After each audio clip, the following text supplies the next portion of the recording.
In the world of Jujutsu Kaisen, negative emotions become monstrous curses, and sometimes, the sorcerers fighting them are even darker. From the origin of the strongest sorcerer in Jujutsu Kaisen 0 to the absolute chaos of Yuji's journey to collect all of Sukuna's fingers, this is your definitive breakdown of Jujutsu Kaisen Seasons 1, 2, and the movie, everything you need to know about the curses, the betrayal, and the path to becoming a hero.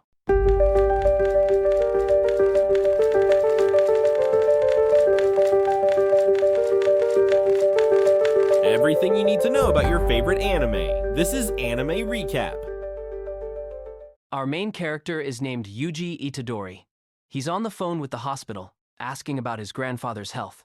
His grandfather advises him not to visit and to spend time with his school club instead. That evening, a young man with black hair is searching for something in a weather station box at the school but can't find it. At the Occult Research Club, Yuji and the other members are confronted by the student council president. He threatens to shut down their club for not having any activity reports. A girl in the club presents a research report, claiming that something mysterious on the rugby field has been making the rugby club members sick. Even though they are all well-built, they've fallen ill, which is unbelievable. However, the president dismisses it, saying it was caused by ticks. Yuji argues back, saying that it's still an activity report. The president then points out that Yuji is registered for the track and field club, not this one, so the occult club must disband due to not having enough members. It turns out Yuji did register for this club, but the track and field coach changed it because he needed Yuji to win the championship. The coach then proposes a competition. If Yuji wins, he'll be left alone. The black-haired young man is still wandering around the school, looking for something. He goes to the rugby field and spots a few curses. It turns out he's searching for a special grade cursed object. The coach and Yuji compete in a shot put contest. The coach's throw is impressive, wowing the students. But unfortunately for him, Yuji's throw shatters the world record, leaving the coach and the crowd of students in awe. After settling the matter, Yuji says goodbye to everyone to visit his grandfather in the hospital. As he runs past the black-haired young man, the man senses the presence of a cursed object on Yuji. But Yuji is running so incredibly fast that the young man is also amazed by him.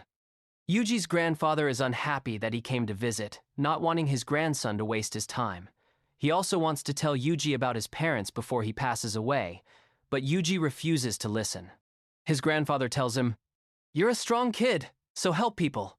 It doesn't matter if they don't thank you, as long as you help. Die, surrounded by people. Don't be like me." After that, Yuji's grandfather passes away. The black-haired young man finds Yuji at the hospital and introduces himself as Megumi Fushiguro from Jujutsu High. He demands that Yuji hand over the cursed object, explaining that thousands of deaths and mysterious disappearances each year are related to curses. Places like schools and hospitals are centers of negative emotions, which give birth to curses. Therefore, schools often secretly keep a cursed object as a protective talisman. However, over many years, the seal on the cursed object weakens, and it becomes bait, attracting other curses. The cursed object at Yuji's school is very dangerous, classified as a special grade. But Yuji says he already gave the object to his club members, and they're planning to open its seal at the school tonight. Megumi warns him that if they do that, they'll die. So, Megumi and Yuji rush to the school. The two club members are unsealing the object and find a human finger inside. Suddenly, a swarm of curses appears above them. When they arrive, Yuji feels an immense pressure, so Megumi tells him to wait outside while he goes in alone. The two club members are now being attacked by the curses. Megumi enters and encounters a curse, immediately summoning a pair of divine dogs to deal with it. Yuji is frustrated about having to wait outside. He wonders if he should go in, feeling a bit scared and hesitant at the thought of death. Then, he remembers his grandfather's last words, "Help people." Megumi finds the two club members being swallowed by curses. Just as they are about to die, Yuji smashes through a window like a hero. He knocks out the curses and saves them. The two Shikigami then devour the curses, looking as if they're enjoying a tasty meal. Yuji sees the finger, and Megumi tells him it's the special grade cursed object, Ryomen Sukuna. If a curse were to eat it, it would gain immense cursed energy. Suddenly, a curse lunges from above and attacks Yuji. Megumi shoves him out of the way, getting caught by the curse and beaten badly. Just as it's about to finish Megumi off, Yuji comes to the rescue.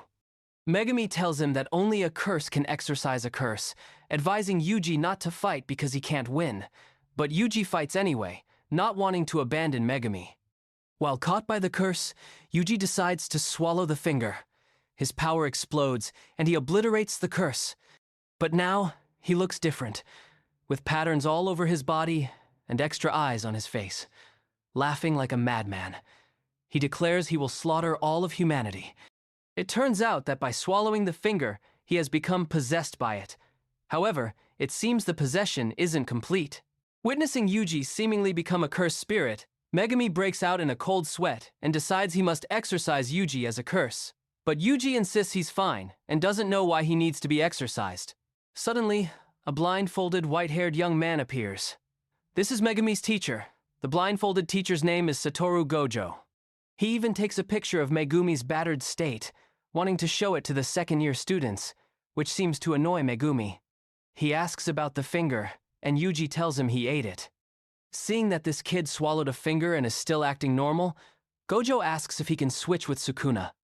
He wants Sukuna to come out for 10 seconds so they can fight a little, and then switch back after 10 seconds. So, Yuji lets Sukuna out to fight Gojo. Sukuna attacks relentlessly but misses every time. Gojo also uses a few moves to show off for his student, making Sukuna admit that the blindfolded teacher is pretty strong.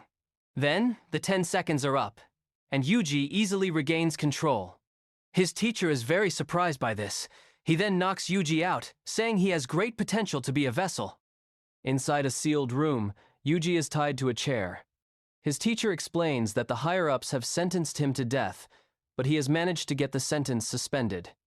He explains about the fingers, saying Sukuna had 4 arms, so he has a total of 20 fingers. The Jujutsu world currently has 6 of his fingers, and these fingers are so powerful they cannot be destroyed. When Yuji dies, Sukuna will die with him. The higher-ups are cowards, so they want to kill Yuji right away. But Gojo says it would be a waste, as a vessel who can control Sukuna like him is incredibly rare. He told the higher-ups that since Yuji is going to be executed anyway, they might as well wait until he has consumed all 20 fingers. So now, he gives Yuji 2 choices: die right now, or die after finding all 20 fingers. Yuji has some time to think about things. He visits his 2 clubmates. Then, his teacher comes to ask for his answer. He also warns Yuji that he will face many difficulties on the path to finding the fingers. He might witness terrible things, or even find himself in similar situations. Yuji stands by his grandfather's ashes, remembering his teachings. He then asks his teacher if he still has the other finger. Gojo gives it to him, and Yuji swallows it. Witnessing him easily suppress Sukuna, Gojo believes he is a once-in-a-millennium talent, and that was Yuji's answer. Yuji says he still wonders why he's being sentenced to death, but he wants to fight curses to decide his own death, and he will swallow all of those damn fingers, no matter what happens. Since his death is already set in stone anyway, Gojo tells him to pack his things to go to Tokyo and attend Jujutsu High, mentioning that including him, the first year will have exactly 3 students. On the way to meet the principal, Sukuna appears, saying that when he gains control of this body, the first person he'll kill is the blindfolded man. The teacher tells Yuji that this guy is a demon from legends, with 4 arms and 2 faces. He was also once a human, about 1,000 years ago. Jujutsu sorcerers challenged him, but they were all defeated. After he died, he became a cursed object, but through the ages, no one has been strong enough to destroy it, so he truly is the king of curses. Yuji then asks who is stronger, him or Sukuna. Gojo replies that if Sukuna regains his full power, it might be a bit tiring, but he's still no match for him. They arrive to meet the principal, whose name is Masamichi Yaga. He scolds the blindfolded teacher for being late, while Yuji is amazed by the stuffed dolls he's making. The principal asks Yuji why he wants to enroll here. Yuji says he wants to save people because of his grandfather's last words. The principal is not satisfied with him fighting for others and tells him so.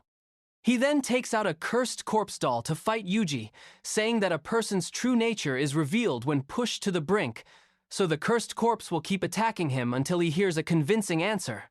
The cursed corpse is very agile and even dances to mock him, then punches him hard. The principal continues to ask him why he's fighting back.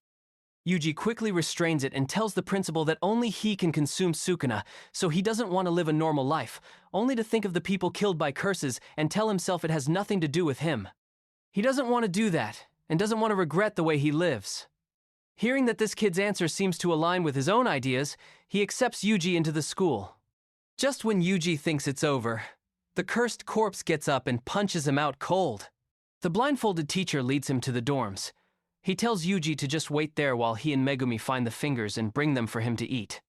Yuji says the thought of Megumi getting beaten up and bringing him the fingers is quite satisfying, but he wants to fight too. The teacher says he was just testing him. Because finding the fingers is not easy to regain his power, Sukuna will show them where to find the fingers, so Yuji's presence on the battlefield is necessary. Then, the blindfolded teacher and the two students set off to pick up the last student. A man is scouting girls on the street to be models. A girl is also on the street but isn't approached by him, so she gets angry and asks him if he thinks she could be a model, which scares him a lot.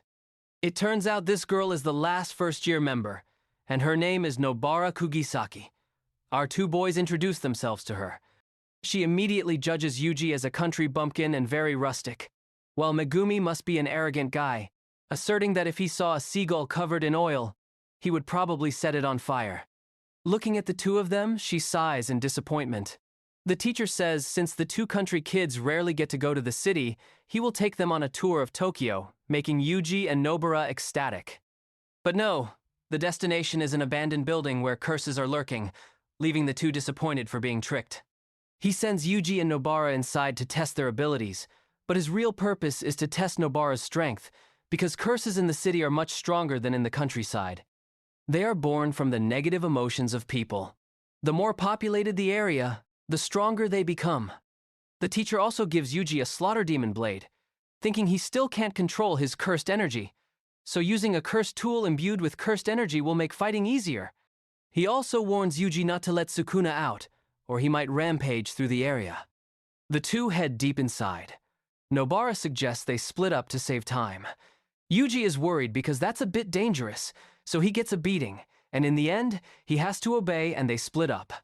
Yuji encounters a weak curse, so he easily sends it to its grave. Nobara also encounters a curse hiding inside a mannequin. She then takes it out. Suddenly, a boy is hiding there. Nobara approaches him and tells him to come out, but he refuses, so she thinks kids don't like to be near beautiful women. Suddenly, a curse appears from inside the wall and takes the boy hostage. This forces Nobara to make a choice.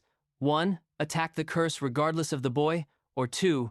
Don't attack the curse and hope it will release the boy. She decides to choose the second option, but damn it, the boy is still not released. Just when she thinks her life is over, Yuji punches through the wall and slashes the curse to pieces, saving the boy. The curse, terrified, tries to run away. Nobara then uses her straw doll technique, and the curse is officially vaporized. In the past, Nobara's friend named Saori was very cute and beautiful, like a doll. But just because she moved from Tokyo, she was ostracized by the villagers and kicked out of the village. Nobara tells Yuji the reason she came to Jujutsu High is that she hates the countryside and wants to live in Tokyo. This is how she can come here without worrying about expenses. Even if it's dangerous, she wants to live for herself. If she stayed in that village, she would be no different from a dead person. Besides, she also hopes to meet Saori again, to be taken by her to the bakery that Saori praised as being more delicious than the cakes she made. The child is then escorted home by the blindfolded teacher and Megumi. Finally, everything is settled. The blindfolded teacher decides to take them all out to eat, making our two young men overjoyed. A short time later, in the sky above the stadium of a juvenile detention center, a cursed womb appears, shocking many people. The 3 first-year students are assigned to this cursed womb mission, but Yuji doesn't understand the ranks of cursed spirits, so the supervisor, Kiyotaka Ijichi, explains it to him. Grade 4 can be defeated with a wooden bat. Grade 3 is manageable with a handgun. Grade 2 might still be handled with a shotgun. For Grade 1, even a tank might not be enough. As for special grade, even a carpet bombing won't kill it. Megumi says they usually send a sorcerer of the same grade to deal with them. Today's case should have been handled by the blindfolded teacher, but he's on another assignment. This job is severely understaffed, so sometimes they have to take on missions that are beyond their capabilities. This mission's objective is to confirm and rescue any survivors in the detention center. Suddenly, a mother appears, crying because her son is still trapped inside. The supervisor says there are 5 people and 1 cursed womb inside. If the cursed womb mutates, it could become a special grade cursed spirit. So he advises that if they encounter a special grade, they shouldn't stay and fight it. They should run quickly to save their lives. He then erects a curtain around the area. Megumi summons his white divine dog. If any curse gets close, the dog will alert them. The group then enters. Megumi is surprised to step into an innate domain created by a cursed object, as this is the first time he's seen such a large domain. Suddenly, the entrance disappears, causing Yuji and Nobara to panic. But Megumi reassures them that the dog remembers the location of this place.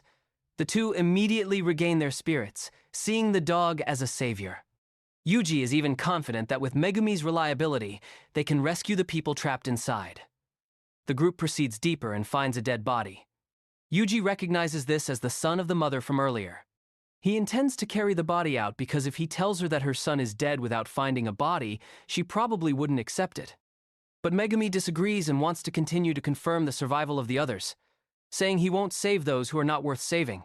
This guy had previously killed a little girl in a drunk driving accident without a license. This is his second offense, and he's already dead. He also tells Yuji that he always wants to save people so they can have a proper death. But what if saving one person could cost the lives of others? But Yuji still disagrees and asks Megumi why he saved him before. Annoyed by the two of them, Nobara steps in to stop them, scolding them. While scolding, she suddenly falls through the floor, and the white dog is killed out of nowhere. A curse appears. The two realize it's a special grade, and they break out in a cold sweat. Yuji attacks it with the slaughter demon, but his arm gets severed, and the blade shatters. The situation is dire, so he has no choice but to ask for Sukuna's help, but Sukuna refuses. He says if he comes out, he'll kill Yuji's 2 friends first before dealing with the curse, because he's a bit bitter about not being able to control Yuji's body. Yuji gets furious and tells Megumi to find Nobara and escape from here, while he holds off the curse. When the two are safe, he'll let Sukuna out. Megumi summons Nue and flies away, while Yuji is slammed against the wall. The curse continues to attack him with immense energy. He struggles to block it.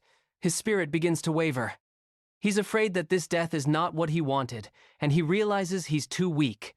He used to think he was strong enough to choose his own death, but now, he's very scared of dying.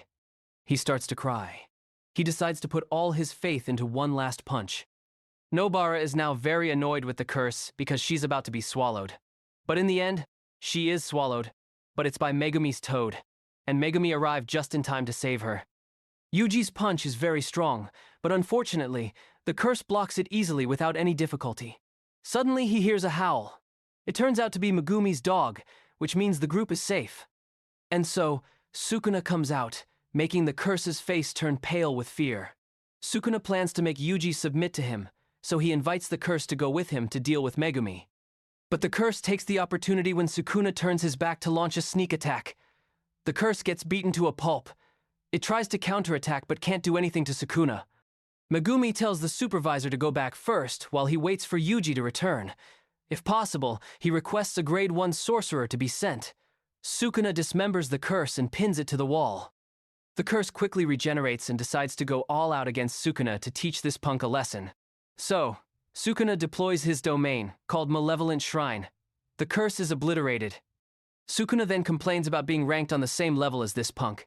He takes the finger from the curse's body, then gets angry and returns the body to Yuji. But he doesn't see Yuji coming out, so he lets out a sinister smile. Megumi realizes the innate domain has disappeared, which means the special grade curse is dead. Suddenly, Sukuna appears next to him, making him sweat profusely. Sukuna tells him this is the price for using his power without any binding vow. It seems Yuji is in a bit of trouble switching back. He then rips out Yuji's heart, saying he will use it as a hostage. He can live without a heart, but Yuji is different. If Yuji switches back, he will die. He then swallows the finger he just took from the curse. Megumi realizes Yuji's severed arm has regenerated, so he thinks Sukuna knows how to use the reverse curse technique. Therefore, he will use all his ability to fight him, hoping to make him regenerate the heart before Yuji returns, but he's a bit worried if he has enough strength to do this. Let me explain the reverse curse technique to you. As you know, cursed energy originates from negative emotions, like stress. Negative energy is like a negative number. In mathematics, when we multiply two negative numbers, we get a positive number, and cursed energy is the same. When we multiply cursed energy by cursed energy, meaning negative energy by negative energy, it produces positive energy, and this operation is the reverse curse technique. Jujutsu sorcerers use positive energy to heal their bodies, but very few sorcerers can use this technique. The bodies of cursed spirits are formed from cursed energy, so they don't need to use the reverse curse technique. Back to the action. Megumi summons Nue and flies in to fight Sukuna head-on, but gets beaten badly. He continues to summon the Great Serpent, and along with Nue, they attack Sukuna relentlessly. But the Great Serpent dies, and Sukuna beats him black and blue, sending him through several layers of the building. Nue comes to the rescue, and both he and the bird are hit by Sukuna's attack. Seeing this, he dispels Nue before it gets destroyed like the snake earlier. This makes Sukuna realize he uses shadows as a medium to summon his Shikigami. He asks him why he ran away then. What a waste of talent. Megumi doesn't understand what he's talking about. Sukuna then says he's not strong enough to force him to regenerate Yuji's heart. Megumi suddenly remembers his kind sister, a person who deserved a happy life but was cursed unfairly. He also remembers his uncaring father who abandoned him, even naming him without caring about his gender. He also thinks about fairness. He believes that evil people are only truly punished when they face the law. He doesn't believe that retribution will come naturally. Therefore, Jujutsu sorcerers are a cog that makes karma work, so that good people can enjoy fairness. He will save people unfairly. He also says the reason he saved Yuji, despite the danger and some hesitation, is that he didn't want a good person like Yuji to die. He says he's not a hero, just a Jujutsu sorcerer, so he doesn't regret saving Yuji. Hearing those words, Yuji returns to his body, even without a heart. He says that maybe he won't have to worry about Megumi and everyone anymore. Then, he collapsed. In Tokyo, a man in monk's robes and 3 curses walk together. The man in monk's robes is named Suguru Geto. They go into a coffee shop to talk. In reality, the people around them don't see the 3 curses, only Geto.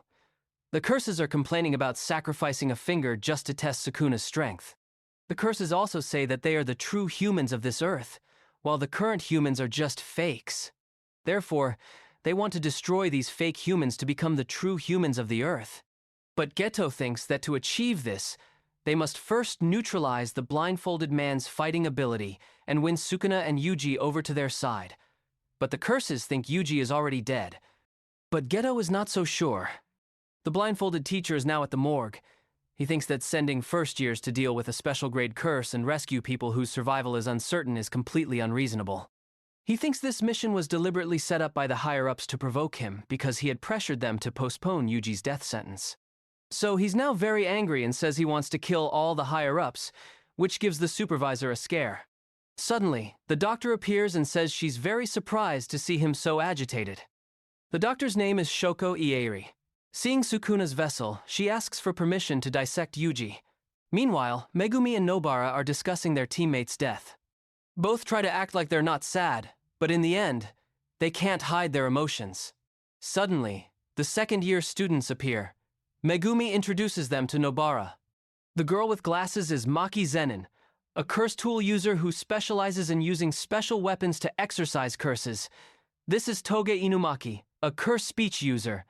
To avoid cursing others, his vocabulary is very limited, revolving around onigiri ingredients like kelp, salmon, tuna, cod roe, etc. And finally, Panda. There's one more person named Yuta, who is currently abroad. He is the only person Megumi respects. But what Nobara wants to hear most is about Panda, and Megumi doesn't say anything more. They came here to invite the two to participate in the exchange event with the Kyoto school. This is an annual event between the Jujutsu schools. Normally, only second and third years participate, but because the third years are currently suspended, they are short on people, so they have to invite the first years. Nobara wonders why they are so free if they are short-staffed. The second years explain that they are only free at this time because negative emotions accumulate from late winter to spring and turn into curses in the summer. That's when they'll be busy. Motivated by Yuji to become stronger, the two agree to participate. Somewhere in Yuji's mind, he is very angry with Sukuna for killing him. The two exchange words and end up arguing, then fighting. But Yuji is no match for Sukuna. Sukuna tells him that this place is not the afterlife but his innate domain, and that neither of them are dead yet. If Yuji accepts his conditions, he will bring him back to life. He says he has two conditions. First, when he chants N-Chain, Yuji must hand over his body for 1 minute. Second, Yuji must forget about this condition. He also shows some concern for Megumi. Hearing this guy talk so crazily, Yuji refuses. But Sukuna says that in that 1 minute, he won't kill anyone because this is a binding vow, and if he breaks it, he will be punished. Hearing him say that, Yuji pretends to agree, and when Sukuna lets his guard down, he punches him. He says this guy is too arrogant, killing him and then demanding conditions. He'll punch his face in. Seeing that this kid won't agree to the conditions, Sukuna says, "Now, you and I will fight. If you win, I'll revive you unconditionally. If you lose, I'll revive you with the previous conditions." Before he can even finish saying agree, he is slashed and vaporized by Sukuna. The blindfolded teacher is still angry at the higher-ups. He says he really wants to beat them up, but beating them up is easy. What he wants to change is the root of the problem, which is why he chose to become a teacher and train the kids to become strong to be his worthy allies. He thinks these kids are very talented, especially the third year named Hakari and the second year named Yuta. They will become sorcerers on the same level as him in the future. Yuji was also one of them. Thinking about this makes him very angry. Shoko says she will dissect Yuji now. Just as she says that, Yuji sits up, making the teacher overjoyed. The two high-five each other. The blindfolded teacher wants to train Yuji to be strong enough before he is targeted again, so he tells Shoko not to report that he's alive yet, and he will bring him back before the exchange event between the schools, because he doesn't want to take away the youth of the kids. Megumi goes to the house of the mother from before to inform her that her son has passed away. Even though when he arrived at the scene, her son was already gone, he still wants to apologize to her for hesitating to save her son. But he says his teammate was different. His teammate still wanted to bring her son's body back at all costs, but it was impossible, so he could only bring back her son's name tag. The mother looks at the name tag and cries a lot. Geto's group is still discussing. Gojo says even if they all team up, they are no match for the blindfolded man, so he wants them to focus on sealing him with a special grade cursed object called the Prison Realm. The store manager sees that Geto's group still hasn't ordered, so he sends a waiter over, but the waiter's survival instinct tells him not to go there, or he will die, so he quits his job and runs away. The store manager has to go there himself, and he is immediately burned to a crisp by Jogo. Since he's already at it, Jogo burns down the whole restaurant. Jogo, the volcano curse, asks Geto how strong he is compared to Sukuna's fingers. Geto says about 8 or 9. Taking that as a compliment, Jogo demands the prison realm and says he will go and kill the blindfolded teacher himself. The blindfolded teacher is now teaching Yuji about cursed energy. He demonstrates how to use cursed energy and cursed techniques with 2 cans. With the blue can, he uses cursed energy, and with the yellow can, he uses a cursed technique. He explains that cursed energy can be seen as electricity, and cursed techniques are electrical appliances. If you use basic electricity, the can will just be shot at normally, but when you use electricity to power an appliance, you can easily crush the can. You can even make many other shapes depending on the appliance you use. He says that Yuji currently cannot use cursed techniques, but he can still imbue his martial arts with cursed energy. He has unconsciously used it before when fighting the special grade curse, but now, no matter how hard he tries, he can't use it. The teacher says it's because the source of cursed energy comes from negative emotions. Therefore, he will teach him how to control cursed energy and not use it wastefully. So, he makes him watch movies. But he will watch movies with a cursed corpse doll. If he doesn't channel a certain amount of cursed energy into it, it will wake up and beat him up. Watching movies will give you many different emotions, so his task is to maintain a stable amount of cursed energy output with those emotions and channel it into the cursed corpse without waking it up. Whatever amount of cursed energy the cursed corpse demands, he will channel that much. While training with the second years, Megumi asks Maki what kind of people she wants to save, but she says she doesn't care about the people she saves, which makes Megumi regret his question a bit. Nobara is practicing how to fall with Panda. During a break, Megumi asks Maki if there's a way to carry cursed tools while keeping his hands free, but she says her cursed tools are carried by Panda. Megumi regrets his question once again. Suddenly, he remembers Sukuna's question about him running away and that it was a waste of talent. He thinks about it, but still doesn't understand what he meant. Then, he suddenly figures out a way to carry cursed tools with him. Back at Yuji's place, because he lost focus while drinking soda, he gets punched by the cursed corpse. The blindfolded teacher asks him if he talked to Sukuna in the afterlife, like any conditions or deals to revive him. Yuji feels like he said something, but he can't remember. They are on their way to the principal's office, but suddenly, the blindfolded teacher says to stop the car and tells the supervisor to go on ahead, which confuses him. Then, Jogo descends from the sky like a god. Jogo uses his volcano attack on the teacher. Thinking the teacher is dead, he acts smug, but that's not nearly enough to kill the teacher. The teacher finds it strange that a cursed spirit can talk, and this one has never been recorded and is stronger than the current Sukuna. So, the teacher decides to go all out with him. Jogo attacks the teacher relentlessly, not giving him a moment to breathe, and then turns and walks away, thinking the teacher is really dead this time. But the teacher is still not dead, which makes Jogo more and more confused. So, the teacher explains that Jogo didn't hit him at all, but only touched the infinity between them. Then, the teacher tells him to touch his hand. Jogo is wary but feels no danger, so he touches the teacher's hand, but he's extremely surprised because he can't touch him. The teacher says his hand didn't stop, but the closer it got, the slower it became. But the teacher can still easily touch him, like punching him out cold. The teacher says infinity exists everywhere, and he just brought it into reality. After saying that, he uses the reverse curse technique to create a red orb and uses it to attack Jogo, sending him flying far away. He also beats him up and kicks him into the river. Jogo now truly acknowledges the teacher's strength. He thinks that if he can't hit the teacher, the only way is to pull him into a domain. But the teacher suddenly disappears. Then, the teacher appears behind him with Yuji.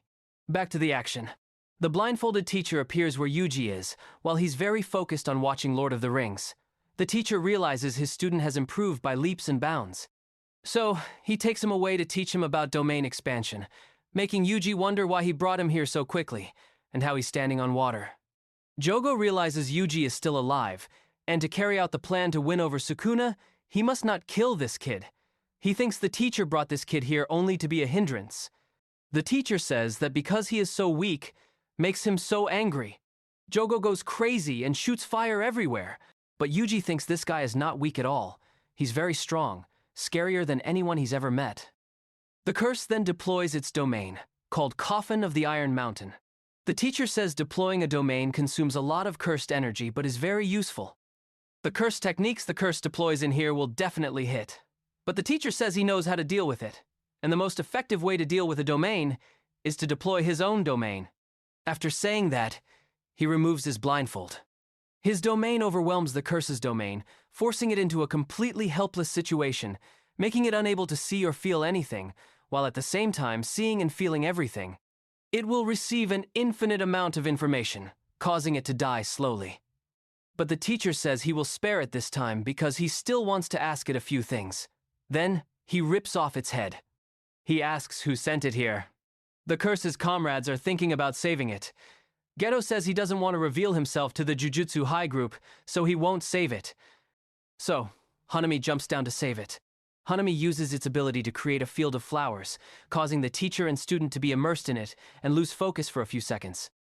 Jogo is saved, which surprises the teacher about Hanami's ability to hide its presence, so he rates it as more dangerous than Jogo. To be able to deal with these guys, the teacher decides to train Yuji more rigorously and let him show his abilities in the upcoming exchange event between the Jujutsu schools. The Tokyo principal is now very angry because the blindfolded teacher still hasn't arrived, which makes the supervisor sweat profusely. Geto returns to his base. Here we meet a guy with a scarred face. His name is Mahito. This guy is very arrogant. This group is discussing sealing the blindfolded teacher, and they will proceed on October 31st in Shibuya. The second-year students are discussing the Kyoto principal's visit to discuss the upcoming exchange event. He is a member of the higher-ups. The incident where Yuji died while participating in a mission from the higher-ups will also be discussed. Also, the students from that school will also come. This makes Maki a bit interested. Nobara and Megumi have run into the Kyoto students. This muscular guy is Aoi Todo, a third year from the Kyoto school. This girl is Mai, a second year and Maki's sister. Hearing this girl mock Yuji makes the two angry and want to punch her. The muscular guy wants to test their strength because he wants to know if they are strong enough to replace Yuta since he is currently on a mission abroad and cannot participate.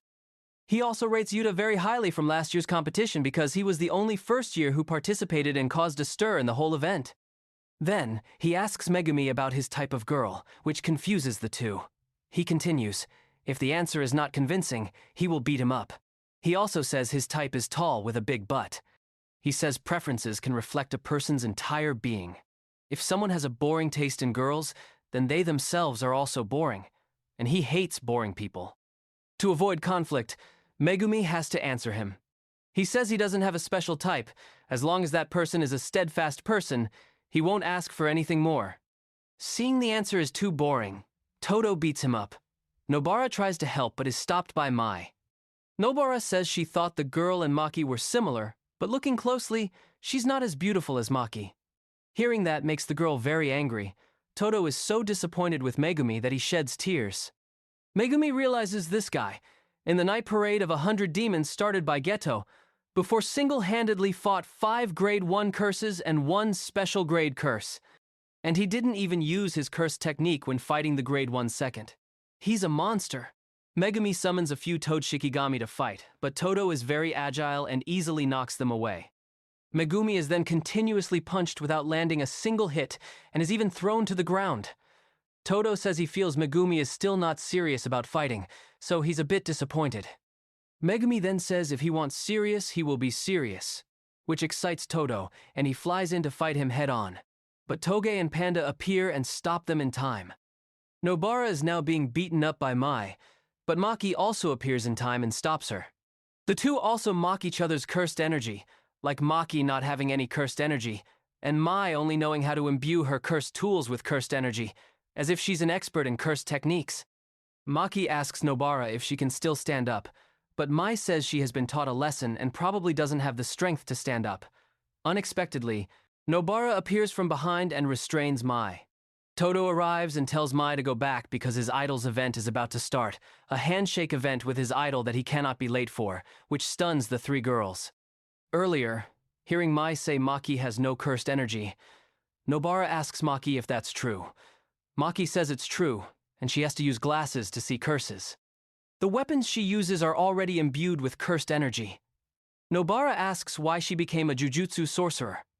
Maki says she wants to see her family's reaction, those who always look down on her, when she becomes a strong Jujutsu sorcerer. Hearing that makes Nobara respect her very much. The Kyoto principal waits for the Tokyo principal to discuss matters, but after waiting for a long time, the blindfolded teacher, Gojo, appears. He says he gave the Tokyo principal the wrong time, so he will be late. Gojo came here to ask about Yuji's case, thinking he was involved, but his words are very arrogant, which makes the Kyoto student standing there speak up. This girl's name is Miwa Kasumi. In fact, she is a huge fan of Gojo. Hearing him answer her makes her tremble with excitement. Gojo also warns about the level of the curses that can communicate. He also emphasizes that the students are getting stronger day by day. He says the wave of power that the traditional higher-ups like him have suppressed for so long is gradually growing and constantly developing. So in the future, the special grade rank will no longer be the highest measure. And if he only worries about him, he is mistaken. After saying that, he leaves and says the Tokyo principal will arrive in 2 hours. Since it's a long wait, Miwa is asked by the principal to buy tea for him. She leaves, hoping to catch up and get a picture with Gojo. Meanwhile, Todo has had a handshake with his idol and looks very happy. Miwa also got a picture with Gojo. She happily returns to the principal but forgets to buy tea for him. About a month later, a student named Junpei is often bullied. The teacher sees it but ignores it and walks away. He thinks that if there was a button to kill the person he hates, He's not sure he would use it, but if there was a button to kill the person who hates him, he would press it without hesitation. While skipping class to watch a movie, he meets the bullies who are also skipping class to watch a movie like him. Not only that, but they are also talking loudly and causing a disturbance in the theater, which annoys the scarred-faced man who is also watching a movie there. So, the scarred-faced man goes and kills the three of them. Their heads are deformed and look very gruesome. Junpei witnesses this and follows the scarred-faced man. The scarred-faced man is very surprised that this kid can see him. The kid asks him if he can do the same, which continues to surprise him. Yuji and a grade 1 Jujutsu sorcerer named Kento Nanami arrive at the movie theater, and they will go inside to investigate the recent incident. Nanami tells Yuji to look at the remnants of cursed energy, but Yuji looks and still can't see them. Nanami says using a cursed technique will leave remnants, and they are very faint. You have to focus and look very carefully to see them. After focusing, Yuji also sees them. The two also talk about a few things on the way, but Yuji feels that the two don't get along very well. Nanami was originally introduced to Yuji by the blindfolded teacher. In the past, Nanami was a Jujutsu sorcerer first, but he thought this job was terrible, so he switched to working in an office. However, he still felt it was just as terrible. Since both were equally terrible, he decided to choose the job that suited his abilities more, and so he returned to being a Jujutsu sorcerer. He also says he trusts Gojo very much, but he doesn't respect him. He also hasn't recognized Yuji as a real Jujutsu sorcerer yet, so he tells him to try and prove himself to him. The camera captured a student, but he thinks this case was caused by a cursed spirit. The two go up to the rooftop and find two cursed spirits. He says they will each handle one. If Yuji can't handle it, he should call him. Yuji hears that and tells him not to underestimate him. He thinks that to him, Yuji is still just a child. Even if he has been through life and death a few times, it's not enough to become an adult. It's the small losses throughout life that help people truly grow up. While fighting the curse, he also reveals his superior skills. His curse technique will forcibly create a weak point on any target. He divides it into a 7-to-3 ratio. If he hits this point, it will create a critical hit.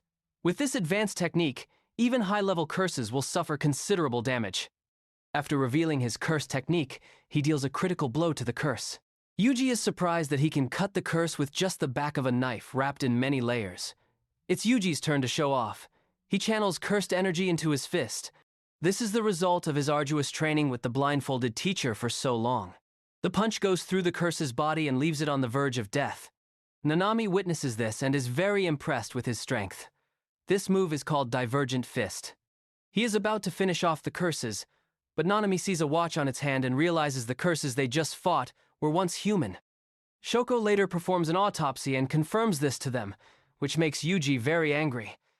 But Shoko says they died from the shock of being transformed into cursed spirits, not because he killed them. Nevertheless, this makes him very uncomfortable, so the two are determined to get to the bottom of this. Meanwhile, Mahito is teaching Junpei about cursed energy and the forms of cursed spirits. He says he is a cursed spirit born from the hatred between humans. Nanami, based on the reports, has narrowed down the location of the curse's hideout, but he will investigate this case alone. Yuji and the supervisor are sent by him to investigate Junpei, the kid who appeared in the camera at the movie theater. He thinks the curse left remnants to lure them.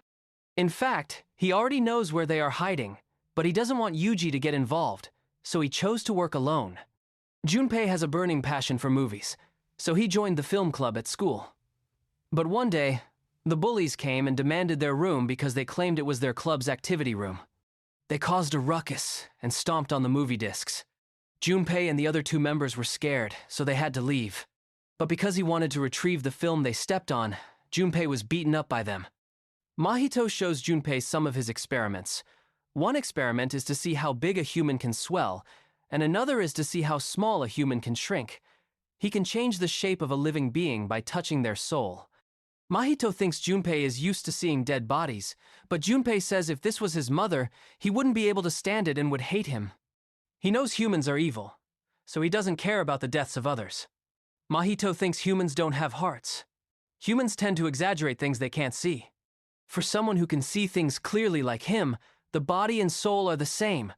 Life has no value or weight. It's just a cycle like water flowing between heaven and earth. We are also the same, worthless and meaningless. Therefore, how we live is up to us to decide. Yuji and the supervisor follow Junpei, and they use a low-level curse to test his abilities, because ordinary people cannot see curses.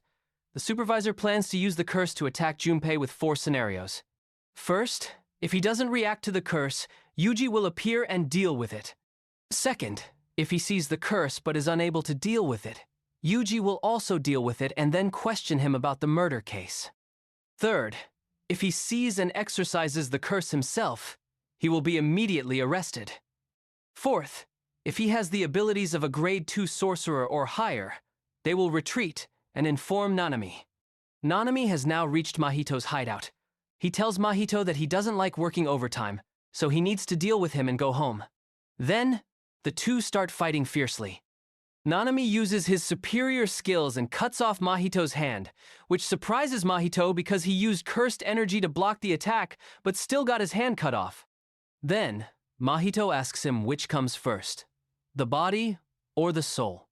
He doesn't want to answer, but reluctantly answers that it's the body.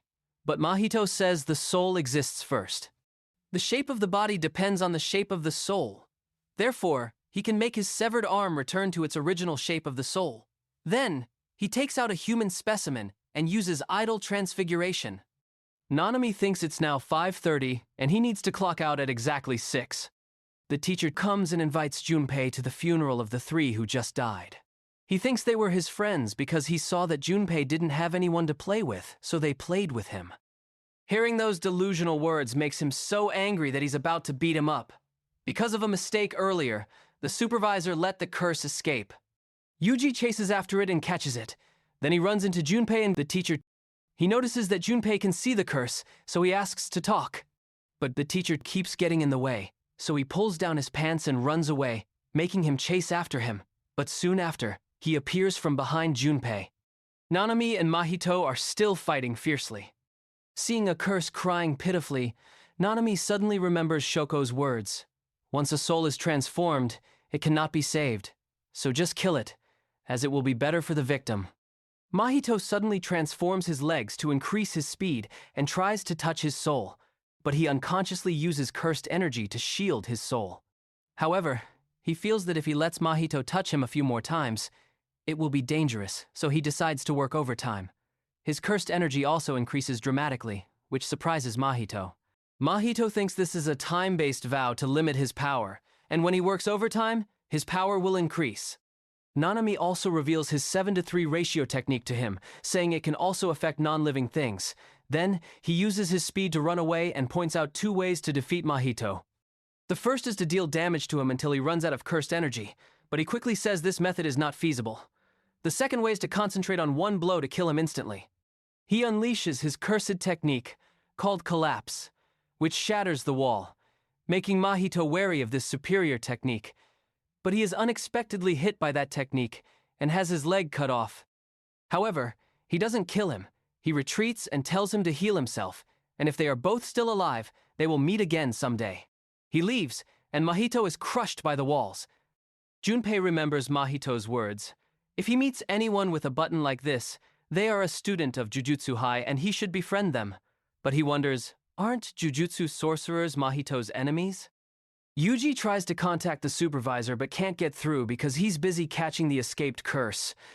So, Yuji decides to ask Junpei directly about the movie theater incident, but Junpei says he only recently started seeing curses. Then, the two sit down and talk. Because of the incident at the movie theater, they discuss movies. Unexpectedly, the two get along so well. Perhaps it's also thanks to the blindfolded teacher who stuffed him with a bunch of movies that Yuji is so knowledgeable. Geto is up above and has witnessed the intimacy between the two, and this has made his plan much easier. Junpei is also surprised that Yuji asked him to go see a movie and even asked for his phone number, because this has never happened to Junpei before. Suddenly, Junpei's mother passes by from the market and sees her son talking to a friend, so she invites Yuji home for dinner with them. Geto goes to Mahito's place. Mahito transforms into a grub and crawls out of the rubble, then laughs heartily, thinking Nanami is very interesting and has learned a lot from him. The family eats dinner and talks happily. The mother really likes Yuji and his humor, like how he mimicked a scene from a movie alone on a deserted island. Nanami calls and asks the supervisor to pick him up because he was injured in the fight. He also reflects on Mahito, thinking this guy must have just formed recently and is still a child. If he is allowed to continue to develop, he will be very dangerous. He needs to be eliminated immediately before he learns how to deploy a domain like the one who fought the blindfolded teacher. Before Yuji goes home, Junpei asks him if he meets an evil sorcerer and is forced to kill them, would he do it? But Yuji says even if they are evil, he still doesn't want to do it. When he kills someone, that act will creep into his life, and the value of life will become ambiguous. He's afraid he will no longer recognize the value of the people he cherishes. That night, when she wakes up, Junpei's mother sees one of Sukuna's fingers on the table. A cursed spirit also appears from behind her, and she dies. Yuji wants to go on a mission with Nanami to support him because he sees he's injured, but he disagrees. Because when he does this Jujutsu sorcerer job, there will surely be a day when he meets someone he has to kill. It's not yet time for him to face that. Then, he tells him to continue monitoring Junpei. Hearing this makes him think a lot about his thought of not wanting to kill anyone, even the bad guys. After his mother's death, Mahito has poisoned Junpei with evil things, making Junpei think that the bully from the film club put Sukuna's finger in his house. The bully, who comes from a rich family and is loved by many female students, won first prize in the National Book Summary competition. But in reality, that essay was not written by him but by the person he bullied. Junpei trudges to school in his mother's black clothes with dark thoughts in his heart. Mahito erects a curtain around the school to prevent anyone from getting out. He has planned everything since Junpei and Yuji met and will make them fight, forcing Yuji to make a pact that benefits Sukuna. As for the finger in Junpei's house, it was placed there by Geto. His purpose was for Jujutsu High to come and get it, but Mahito doesn't know what this guy is up to. All the students have fainted, which confuses Gojo. Junpei comes and asks the bully about the finger in his house, but he doesn't understand what he's talking about. So, he curses him and beats him savagely. Just as he's about to send him to his grave, Yuji appears. Witnessing the ongoing events leaves Yuji speechless. Junpei coldly tells Yuji, and the two start fighting. Junpei uses a shikigami in the shape of a jellyfish to attack and bind Yuji. Junpei says that no one has the right to stop someone from taking another's life. Those who deserve to die don't deserve to be spared. Junpei was taught jujutsu by Mahito. The technique he uses carries a poison drawn from his cursed energy and secreted through the shikigami's tentacles. Yuji escapes from the jellyfish and grabs Junpei, then beats the jellyfish to a pulp. He also punches Junpei and the jellyfish out of the window, which surprises Junpei because Yuji is not affected by his poison at all. He's very angry that Yuji is standing in the way of his revenge for his mother. But since Yuji has no support, Junpei thinks this is the perfect opportunity to attack. But Yuji is not to be trifled with. He's very powerful and punches Junpei back into the school. He tries to talk to and reason with Junpei, saying he doesn't know Junpei's motives, but they are not worth sacrificing his life for. He also refutes Junpei's idea that humans don't have hearts, something Mahito had brainwashed him with before. Junpei cries and says that if humans have hearts, it means he and his mother were cursed by people with hearts. He has endured too much and no longer knows what is right and what is wrong. After saying that, he uses his shikigami to attack Yuji, but Yuji doesn't even dodge, which surprises Junpei. Yuji approaches Junpei and tells him to tell him everything, and Yuji learns that Junpei's mother has passed away. So, he invites Junpei to come to Jujutsu High with him, a place with many strong and reliable people. Together, they might be able to find the one who cursed Junpei's mother, and Yuji promises to get revenge for her. Then, Mahito appears and immediately attacks Yuji. From the description, Yuji realizes Mahito is the cursed spirit that fought Nanami. He then advises Junpei to run away from here. Even though he doesn't know their relationship, this guy is very dangerous. Junpei immediately says that Mahito is not a bad person. When he says the words bad person, Junpei suddenly remembers Mahito's experiments. Then, Mahito touches Junpei and uses idol transfiguration, which transforms Junpei into a cursed spirit. Junpei immediately attacks Yuji. With no other choice, Yuji has to ask for Sukuna's help, asking him to turn Junpei back to normal, and he will accept whatever he wants. But Sukuna refuses, which surprises Mahito because Sukuna refused a binding vow. In fact, Mahito doesn't know that Sukuna has already made a pact before, and Yuji has forgotten about it.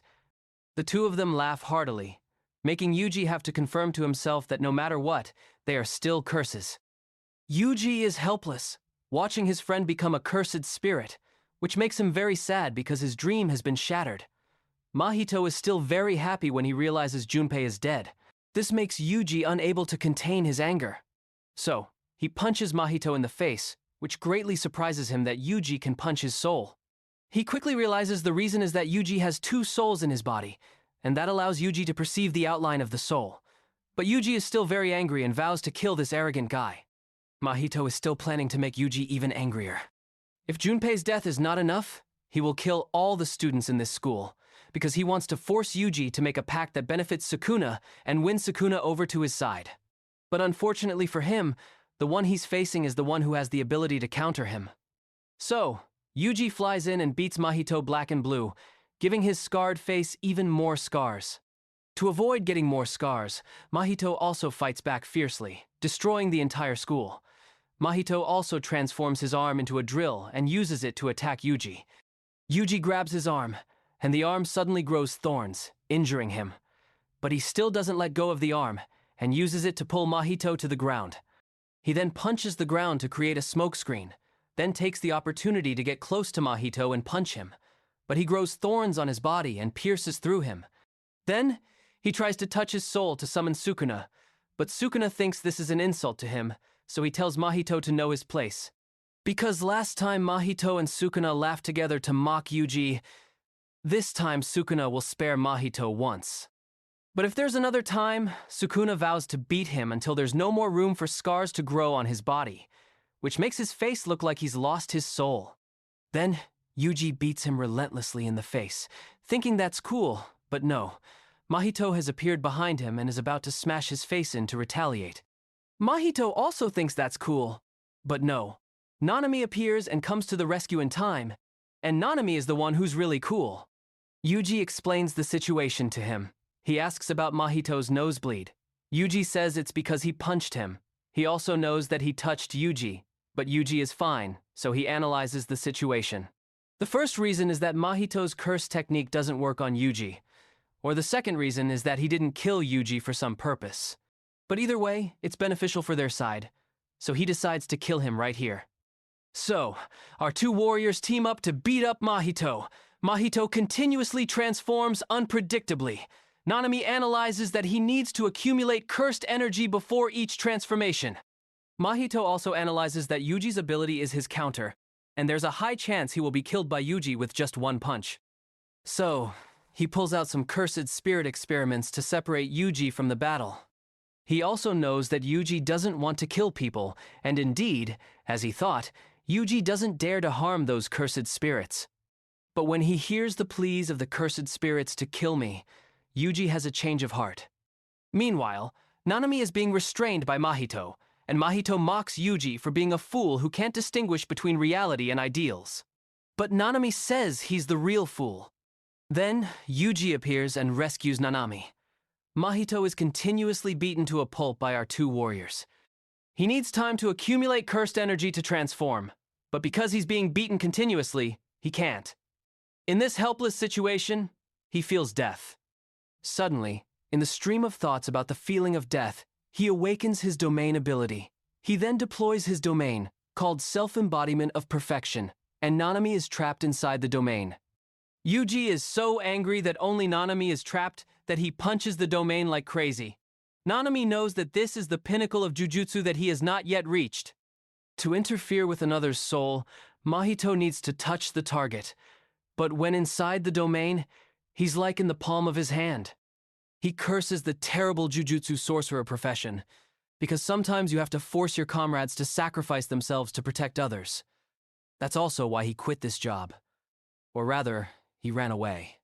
He remembers when he was buying bread at a bakery, he discovered the girl selling him bread was cursed by a fly, but he didn't dare to deal with it for fear of being misunderstood as doing something suspicious. At this time, he had quit being a Jujutsu sorcerer and was working in business. He only thought about making money, nothing else. And to get money, he had to obey the absolute orders of his superiors. even doing all sorts of evil things to his customers to increase the company's profits. He worked hard all night and thought about so many things that he was severely sleep-deprived. The next day, he bought bread, as usual. Then he told the baker that his job was to keep the money for the rich and make them richer. If the company lacked him, no one would care. But if the bakery was gone, people who wanted to eat bread would probably be very sad. But he didn't understand why a job outside the natural cycle of human beings could make more money. The baker didn't quite understand what he was saying. He told her to come a little closer, then he made the fly disappear. The girl immediately felt her shoulders were so much lighter, so she ran after him and thanked him very much. But he still walked away coldly, took out his phone, and called the blindfolded teacher, saying he would come to Jujutsu High tomorrow. Mahito is now very grateful to him, but he takes off his glasses and says he doesn't need it because he has received enough gratitude, and he has no more regrets. Suddenly, Yuji breaks the domain and rushes in like a god, making Mahito not believe his eyes. Nanami thinks that the more solid the inside of a domain is, the weaker its resistance from the outside island. It's not beneficial for someone who wants to break in. Once the enemy is trapped here, victory is almost certain. However, it's different for Yuji, because Sukuna's soul is something Mahito should not touch. Therefore, he is beaten up by Sukuna because Sukuna doesn't care about anyone's life or death. He doesn't care. But he cares about only one person, and that is Megumi. So, self-embodiment of perfection has been dispelled. When Mahito is weak, Yuji flies in to finish him off. Because deploying a domain consumes a lot of cursed energy, he is now almost exhausted. So, he uses his last cursed energy and inflates his body. Yuji thinks with a large body and weakening cursed energy, Mahito probably can't counterattack. So, he uses Divergent Fist to finish him off. But in fact, this inflation is a trick of his to escape. Nanami has realized this and chases after him. However, he has managed to escape through the sewer. Mahito thinks that even if he and his comrades are wiped out, as long as Sukuna is fully revived, the Age of Curses will come. And what he wants most right now is to kill Yuji. Nanami tells Yuji that because he entered Mahito's domain, he made him touch Sukuna's soul, and that saved him. But Yuji thinks the one who saved him was Sukuna, not him. He also says that today he has killed people. Everyone must die, but he wants them to have a proper death. But when he is the one who does it, he doesn't know which is the right death. Nanami thinks good people die peacefully, while bad people have to pay the price. But people in the world are neither good nor bad. Death is the final destination, but no one dies the same way. Therefore, guiding everyone to a proper death is very difficult. He knows Yuji will still do it, but don't let that harm himself. There will be many other people who need Yuji's help, just like he was saved by Yuji today, and right now, he has officially recognized Yuji as a real Jujutsu sorcerer. To understand what a proper death is, Yuji is determined that until he can kill Mahito, he will never lose again. Mahito is soaking in a hot spring to recover his health. Jogo has also recovered his body. They are discussing the plan to force Yuji to make a binding vow for Sukuna. Mahito secretly thinks that if he had injured Junpei instead of turning him into a cursed spirit, perhaps Sukuna would have used the reverse curse technique to heal Junpei. But when he remembers Sukuna's image at that time, he thinks Sukuna would probably still refuse. Then, he tells Jogo that first, they will follow Geto's plan and offer the fingers to Sukuna. Jogo realizes that this could get him and the whole group killed, but because he wants curses to become the true humans of the earth, he also happily accepts. Geto says to carry out the plan, the first thing is to get the 6 fingers that are being kept at the Jujutsu higher-ups place. Because the higher-ups still don't know how many fingers Yuji can contain before he loses control. They might collect enough fingers before letting Yuji swallow them, but collecting enough will take too long. We can't wait. Yuji might even be eliminated by the higher-ups, so Geto deliberately let them take their fingers for Jujutsu High to collect. Nanami has given the finger recovered from Junpei's mother to the higher-ups because he thinks if he gives it to the blindfolded teacher, he will definitely let Yuji swallow it. He is also worried about Gojo letting Yuji participate in the exchange event because that would put Yuji in danger. But the teacher is certain that nothing will happen. Then, he plans for Yuji's surprise reappearance, hoping to see the tragic crying of his students. Maybe thanks to that, global warming will be solved. This makes Yuji also look forward to his appearance. Nobara is very frustrated because she thought the exchange event would be held in Kyoto, so she brought a bunch of stuff. The second years say it will be held at the winning school from last year. Nobara is angry because they won again. But Panda says last year, the only first year who participated was Yuta, just to make up the numbers, and it's said that last year's victory was overwhelming, which makes Nobara very angry at Yuta because now she can't go to Kyoto. Then, the Kyoto students arrive. The second-year students from Kyoto include Mai Zenin. As soon as she appears, she immediately uses a sarcastic and annoying tone. Next is Miwa Kasumi, the huge fan of the blindfolded teacher we met not long ago. The last second year is Ultimate Mekamaru, a rather strange guy. He feels lucky that Yuta is not participating. The third-year students include the big guy, Aoi Todo. Unlike Mekamaru, he's a bit sorry that Yuta is not participating. This short girl is Momo Nishimiya, who has a magic broom like in Harry Potter. And finally, Noritoshi Kamo, a young man who rarely opens his eyes.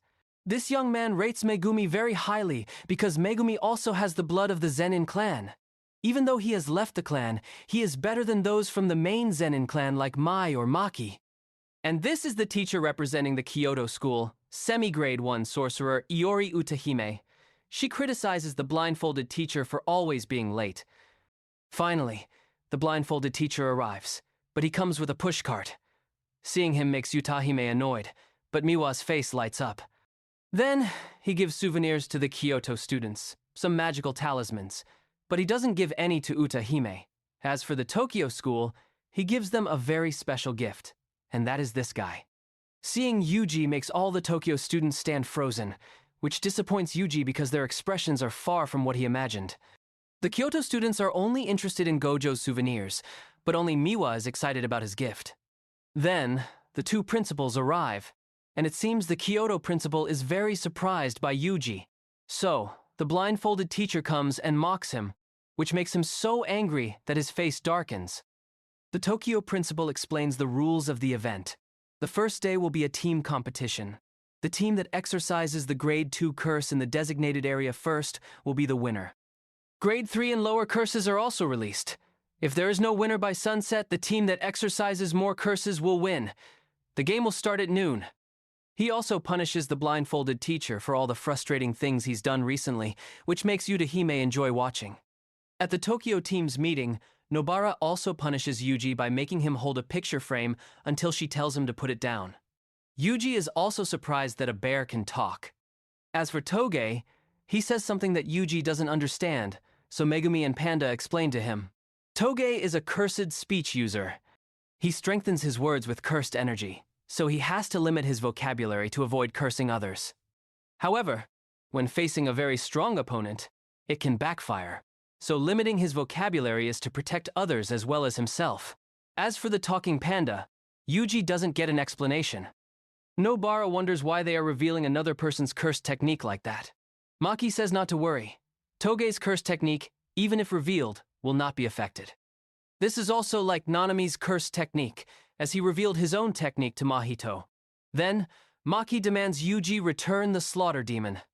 Actually, the blindfolded teacher borrowed that blade from her, but Yuji broke it. Because he's afraid of being punished by Maki, he says the blindfolded teacher still has it. Then, the group discusses strategy. Megumi assesses that Yuji's fighting ability is very powerful. If they all fought without using cursed energy, Yuji would definitely win. Hearing the words from someone who has fought the monster, Todo makes Maki very confident of victory. As for the Kyoto team's meeting, the principal orders the students to kill Yuji, because he thinks Sukuna's vessel is not human, and he will stage it as an accident, so he tells them to act without worry. But Todo seems very annoyed by this, so he curses and leaves. Noritoshi tries to stop Todo because the principal hasn't finished speaking, but Todo is still very angry and says his idol's show is about to air, so he needs to go watch it.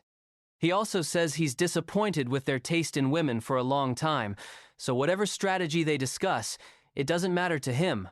But if they dare to give him orders again, he will kill them all without caring who it is. So, the group has to discuss strategy without Todo.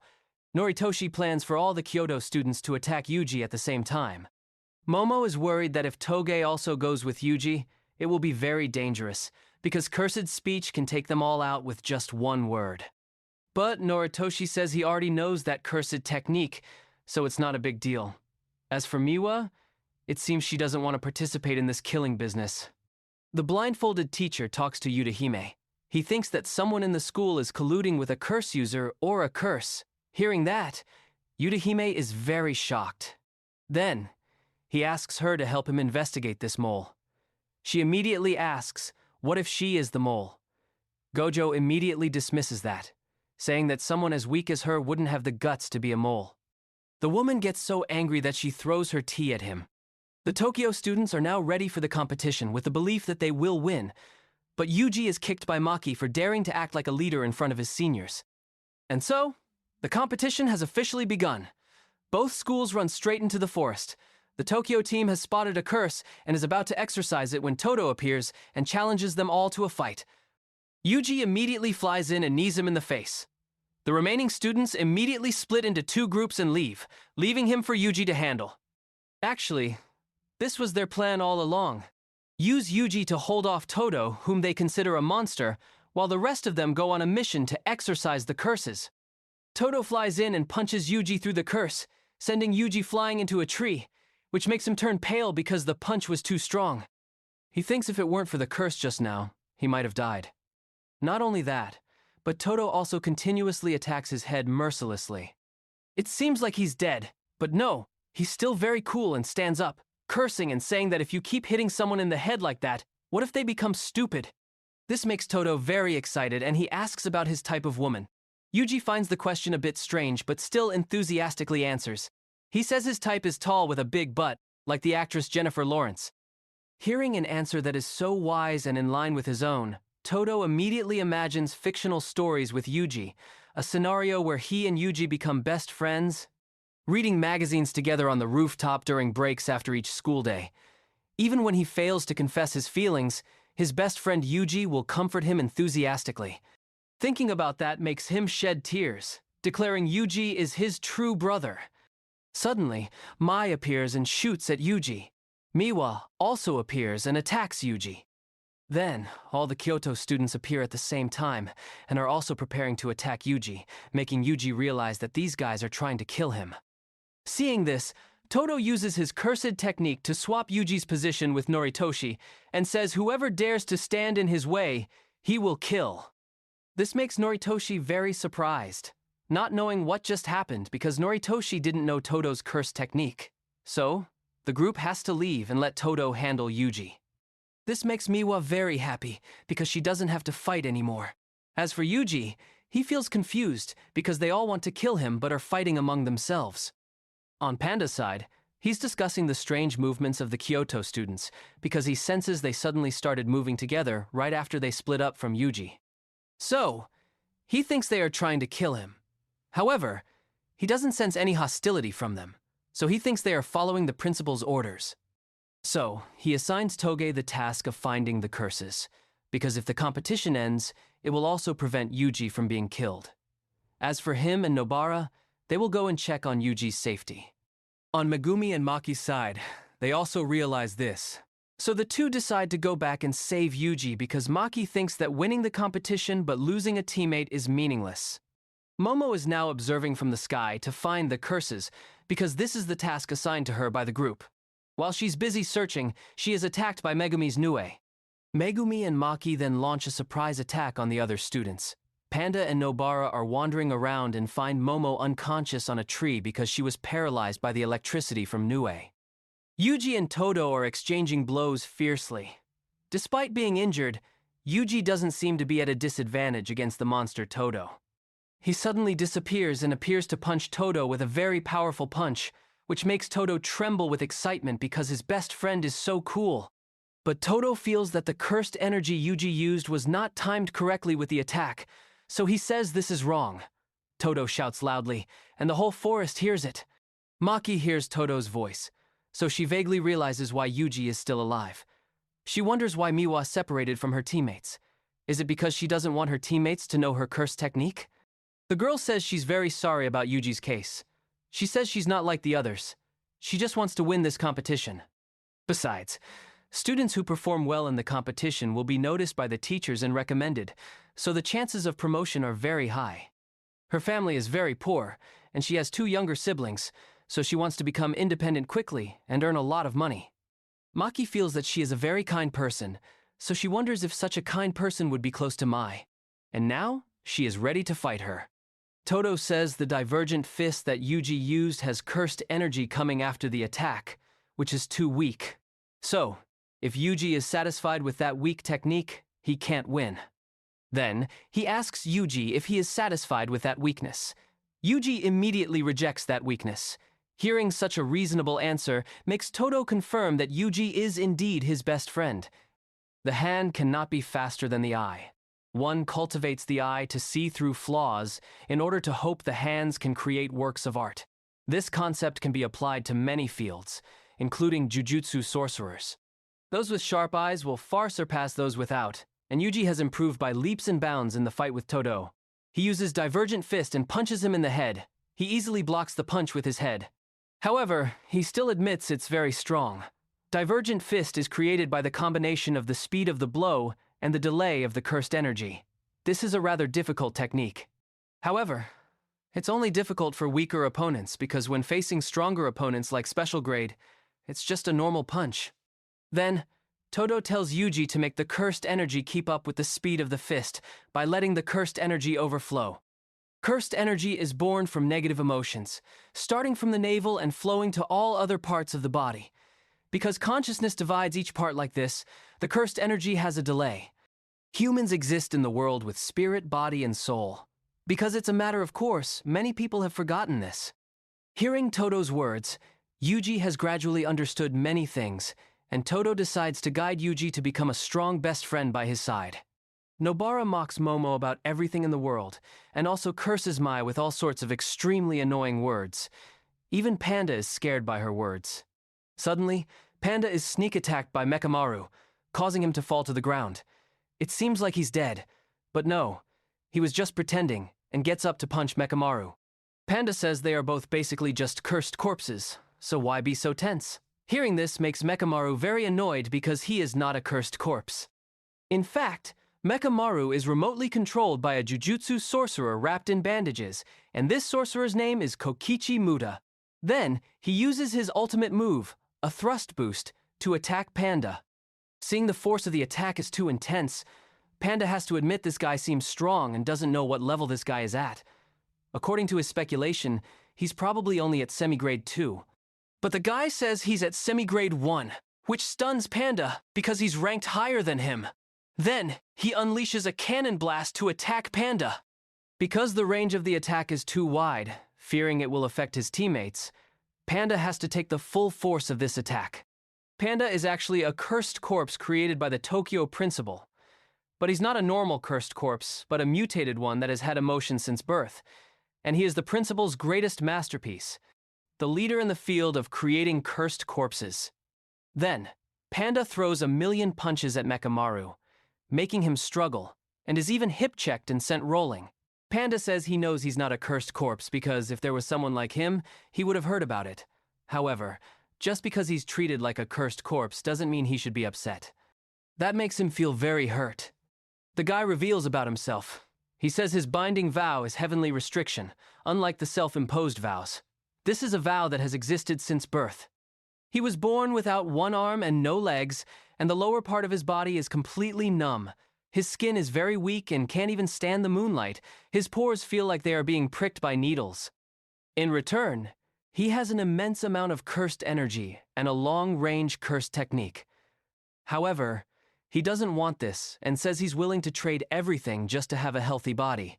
So, a cursed corpse that can walk freely under the sun makes him unable to bear it. After saying that, he unleashes his ultimate cannon power. The amount of cursed energy is so overwhelming that Panda is afraid the range of the ultimate move will affect Nobara, so he decides to take the full force of the attack again. After Panda is hit, Mekamaru turns and leaves, thinking that someone like him doesn't deserve the concept of death. But no, Panda is not dead. He transforms from a panda into a gorilla. Then, he slaps him so hard that his right arm is gone. The principal once told him that he has an older brother and an older sister, and they exist in his body. In a cursed corpse's body, there is a core, like an animal's heart, but in his body, there are 3 cores. Every time he wants to transform, he replaces the core. His older brother is a gorilla with strength in a quick, decisive battle. His older sister is very shy. His sister's core was hit in the first sneak attack, and his own core is tired from the last blow, so all he has now is the gorilla. Then, the gorilla and Mechamaru fly in to fight to the death. They fight fiercely on the roof. Mechamaru launches attacks, but the gorilla is too fierce and strong, so Mechamaru resorts to running away. But a golden opportunity arises. Mechamaru uses a tile to distract the gorilla, then increases his speed, circles behind the gorilla, and attacks the place where the most cursed energy is concentrated on the gorilla, which is its core. It seems like the gorilla is dead, unexpectedly. It was all a trap set by the gorilla. The gorilla created a fake core by concentrating cursed energy in one place. So, the gorilla beats Mechamaru until his arm is gone. Panda says that although he is a cursed corpse, he has never been jealous of humans. Humans are sometimes decisive, sometimes hesitant, sometimes risking their lives to strive. He can't understand them, but he likes them because they have qualities that he doesn't have. However, not all who suffer are always right, and he says he is not his enemy either. He also says if he has any wishes, he will be willing to help. This makes Mechamaru remember the memories with his Kyoto comrades, the comrades who stood shoulder to shoulder with him, and he hopes that one day he can walk beside his comrades with his own 2 feet. Then, he asks if after seeing his true form, Panda will still help him. Panda smiles and says that he has no right to judge others' appearance because he is just a panda. Before leaving, Panda also asks to borrow his phone, and so Ultimate Mechamaru has officially left the game. While fighting with Maki, Miwa realizes Maki is incredibly strong, far from what she knew because she once heard Mai say Maki was so weak she couldn't even see curses on her own, only knowing how to use cursed tools to fight. A sorcerer who is stuck at grade 4 and can't rank up. But when she officially clashes with Maki, Miwa's face is even greener than her hair color. Although Maki is a grade 4 sorcerer, Miwa thinks Maki is more than capable of beating a grade 2 curse. Her technique is so masterful that she can easily wield a spear in a terrain full of obstacles like this. Not accepting being at a disadvantage like this, Miwa uses new shadow style, Simple Domain, deciding to go all out with Maki. Miwa's Simple Domain will automatically attack anyone who enters her domain with a radius of 2.21 meters. However, if the user's 2 feet leave the initial position, the domain will be dispelled. Not only that, but she also uses the Iaido technique, a technique specializing in direct attacks, the fastest technique of the new shadow style, using cursed energy to envelop the sword blade, helping the blade increase speed while still in its scabbard. Maki realizes Miwa's suspicious move, so she thinks she is aiming for her cursed tool to expose an opening.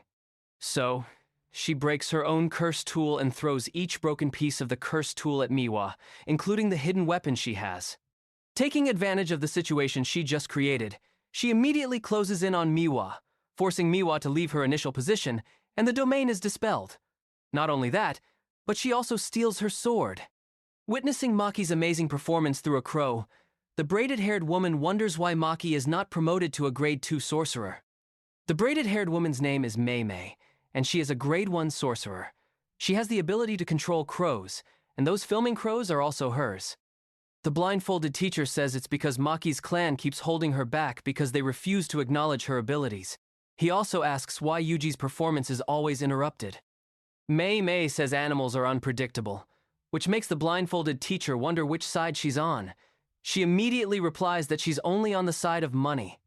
Things that cannot be converted into money are worthless. But in fact, he has also guessed some of the Kyoto principal's intentions, and he thinks Yuji is not easy to deal with at the moment. Nobara is now frustrated with Momo. She keeps flying in the sky, so she can't catch her. Suddenly, she channels cursed energy into her broom and hits Nobara in the face, which makes her angry because she dared to hit her in the face, a place that girls hate if it gets ugly. Momo says for men, having a scar looks cool, but for women, having a scar is a flaw. Women are already at a great disadvantage, even in the Jujutsu sorcerer profession. The ones with real strength who are respected are only men. For women, if they only have real strength, it's still not enough. They need to be perfect as well. That's why Momo rates Mai very highly, because Mai has faced many other annoying things that Nobara cannot know about. But Nobara thinks the annoying one is Momo. Then, she attacks her. She didn't expect Nobara to be a first year and be so skilled in combat. In fact, Nobara is used to being thrown around by Panda many times. Momo also seems hesitant because she doesn't dare to attack with full force because, in fact, she is afraid of Toge's ability. Noritoshi has proposed a measure to deal with Toge. Just protect from the ears to the brain with cursed energy and know the timing of the cursed speech, then there's nothing to fear. But the problem is that she doesn't know when Toge will appear, so she still has to be very careful. Meanwhile, Nobara continues to attack, but all of them miss and get stuck in the nearby trees. Momo continues to talk about Mai, about the difficulties she has to face in her clan. The Zenin clan is one of the 3 most powerful clans, an elite clan that values perfection. Anyone who cannot inherit the clan's inherited curse technique is considered a failure. For women, it's even more difficult. From the beginning, they couldn't stand on the same starting line and still had to obey that clan, so Mai is truly admirable. So, she advises Nobara to use that head that mistakes a cursed spirit for a friend and think about what Mai has had to endure. Hearing Momo's words makes Nobara very angry, thinking that not all unfortunate people are forgiven, and luckier people have to endure slander. Mai and Maki, although they have the same educational background, are very different. So she greatly admires Maki. As for Mai, she hates her with a passion. She also angrily asks if she knows what kind of person Yuji is. After saying that, she uses her straw doll technique, causing the whole area to explode. Momo realizes this is why she missed the nails on the trees earlier. Then, she flies away like crazy. Nobara hammers a nail into a tree as a foothold to grab Momo's broom bristles, then she uses resonance. Meanwhile, she also talks about how it doesn't matter if you're male or female, as long as it feels good. Just do what you like, and what she likes is trying to make herself stronger. The curse technique is activated, causing Momo to fall to the ground. Because if she used a real hammer, Momo would definitely die, so Nobara takes out a toy hammer and uses it to hit Momo's face repeatedly. But suddenly, a bullet comes and sends Nobara flying away and unconscious, and that was caused by Mai. She tells Momo not to worry because it was just a rubber bullet. She also informs her that Mekamaru has been eliminated, so she advises Momo to leave quickly before Panda returns. Suddenly, Maki appears on the tree next to them, and the two point their sword and gun at each other, preparing for a fight. Maki is ranked 4th, but in reality, she is very strong. Because the clan does not recognize her true strength, they try every way to hold her down because they don't want to acknowledge someone they have rejected. But if she performs well in this exchange event, she will be noticed by the teachers, so even if the Zenin clan wants to hold her down, they can't. Therefore, Nobara wants Yuji and everyone to do their best to win this exchange event. Mai fires the first shot, but Maki uses her sword to cut it in half. Mai continuously fires more shots but can't hit her, and she is easily approached and kicked by her. She remembers the past. When she was little, Maki was always a strong girl. Even though she was despised by everyone in the clan for not being able to see curses, she was never afraid and always looked to the future. One day, Maki confronted the head of the Zenin clan. His name is Naobito Zenin, and he is the 26th head of the clan. She said she would leave this place but would return one day, and by then, she would become the head of the clan. Naobito decides to give her a few challenges, including Mai, but she thinks this has nothing to do with her twin sister. Mai continues to shoot fiercely. On the 6th shot, Maki decides to end this fight. This means Mai will need to reload to be able to shoot again. But in fact, Mai has been hiding her ability from Maki, and she uses cursed energy to create a bullet to continue shooting. Creating a physical object that doesn't disappear after the cursed technique is complete, like this consumes a lot of cursed energy, and is even difficult for the body, so Mai's current limit is only 1 bullet a day. Thinking she has secured victory, unexpectedly, Maki easily catches the bullet with her bare hands. Mai is very annoyed and angry about this, so she continues to attack Maki but is quickly overpowered by her. In fact, Mai knows very well that Maki is very talented, a talent that she doesn't have. Even though Maki can't see curses, she has superior physical abilities, a talent that the Zenin clan doesn't recognize. She says she really doesn't want to be a Jujutsu sorcerer, Just because Maki tried, she had to try. She accepted her fate for a miserable life at home, so she resents Maki for not suffering with her. But Maki says if she did that, she would hate herself. Then, she apologizes to Mai, which makes Mai remember her promise from the past that she would never let go of her sister's hand and would never leave her sister behind. But realizing it was all a lie has made Mai hate her even more. So, Mai and Nobara have officially left the game. Miwa is now petrified with sadness because her sword was stolen by Maki. Without a sword, she can no longer fight. Suddenly, she receives a call from Mekamaru on the phone saying, "Sleep." So, she passes out. It turns out the person on the other end of the line is Toge, and this phone was borrowed from Mekamaru by Panda and given to him along with his severed arm to unlock it. Suddenly, Toge senses something very strange around. In another development, Megumi is being fiercely attacked by Noritoshi with his bow and arrow, but Megumi's Toad Shikigami have caught every arrow. Noritoshi's curse technique is blood manipulation, so when Megumi breaks the arrow, blood will spurt out. This technique can control blood and objects stained with his blood, so it can make the arrow's trajectory not follow the laws of physics. As for Megumi, he uses the 10 Shadows technique, using shadows as a medium and can summon 10 different Shikigami. This is also the inherited curse technique of the Zenin clan. Noritoshi shoots the last arrow, shattering the ceiling. Then, he rushes in and punches Megumi. He then opens an eye and continues to attack, shattering one of Megumi's tonfas. Megumi realizes this guy is incredibly strong. Blood manipulation not only controls blood, but can also control body temperature, heart rate, and the number of red blood cells in the body, so Megumi thinks he's on doping. He praises Megumi's good observation, but tells him not to call it that. Not long ago, the Kyoto principal released a semi-grade 1 curse into the forest because he thought his students were not united, so the plan to kill Yuji would be difficult to carry out as intended. So, he gave Noritoshi a vial of scent and a control whistle because this curse was trained to only act when it heard the whistle, so it would avoid being exorcised before being used. The principal also has great faith in Noritoshi's abilities. It's very likely that during the video interruption, he applied the scent to Yuji. If Yuji's blood and the scent mix, everything will be very easy. The strange thing that Toge is facing is this curse, but suddenly its head rolls off, and Hanami, the one who rescued Jogo before, appears. It is an extremely strong curse. Mahito's group has infiltrated the school to carry out their plan. Mahito is also with a bald guy. Noritoshi's mother was treated very badly just because she was his father's mistress. But because his father's wife could not bear a son, he was brought into the clan and raised as an heir. Megumi and Noritoshi continue to fight fiercely, but the power Noritoshi creates breaks Megumi's last tonfa in half. He says a Shikigami user with good close combat skills like Megumi is very rare. Megumi doesn't understand why this guy sometimes says things as if they are very close. He says it's because he empathizes with him, because he thinks he and him will become the pillars of powerful clans in the future. Also, his intention to kill Yuji is not just to follow the old principal's will, but because as a member of the Kamo clan, he believes this is the right decision.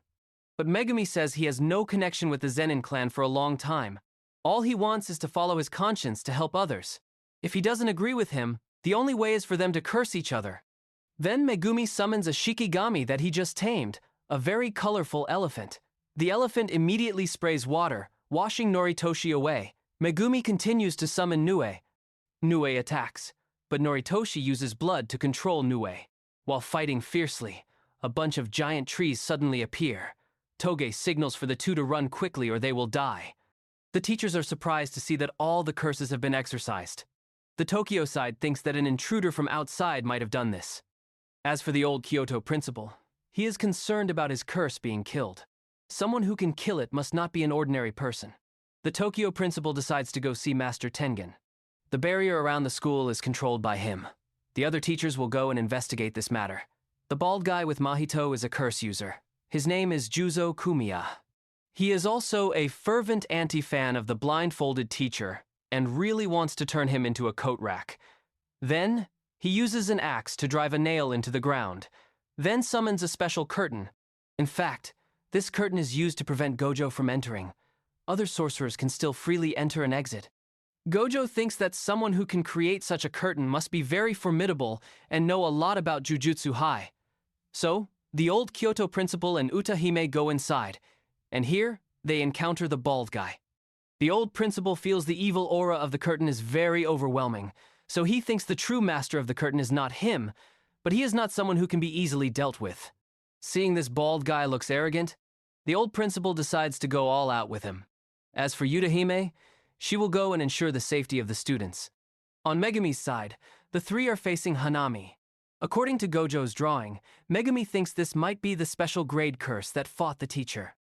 Megumi tries to call and inform the teacher but is suddenly attacked by it.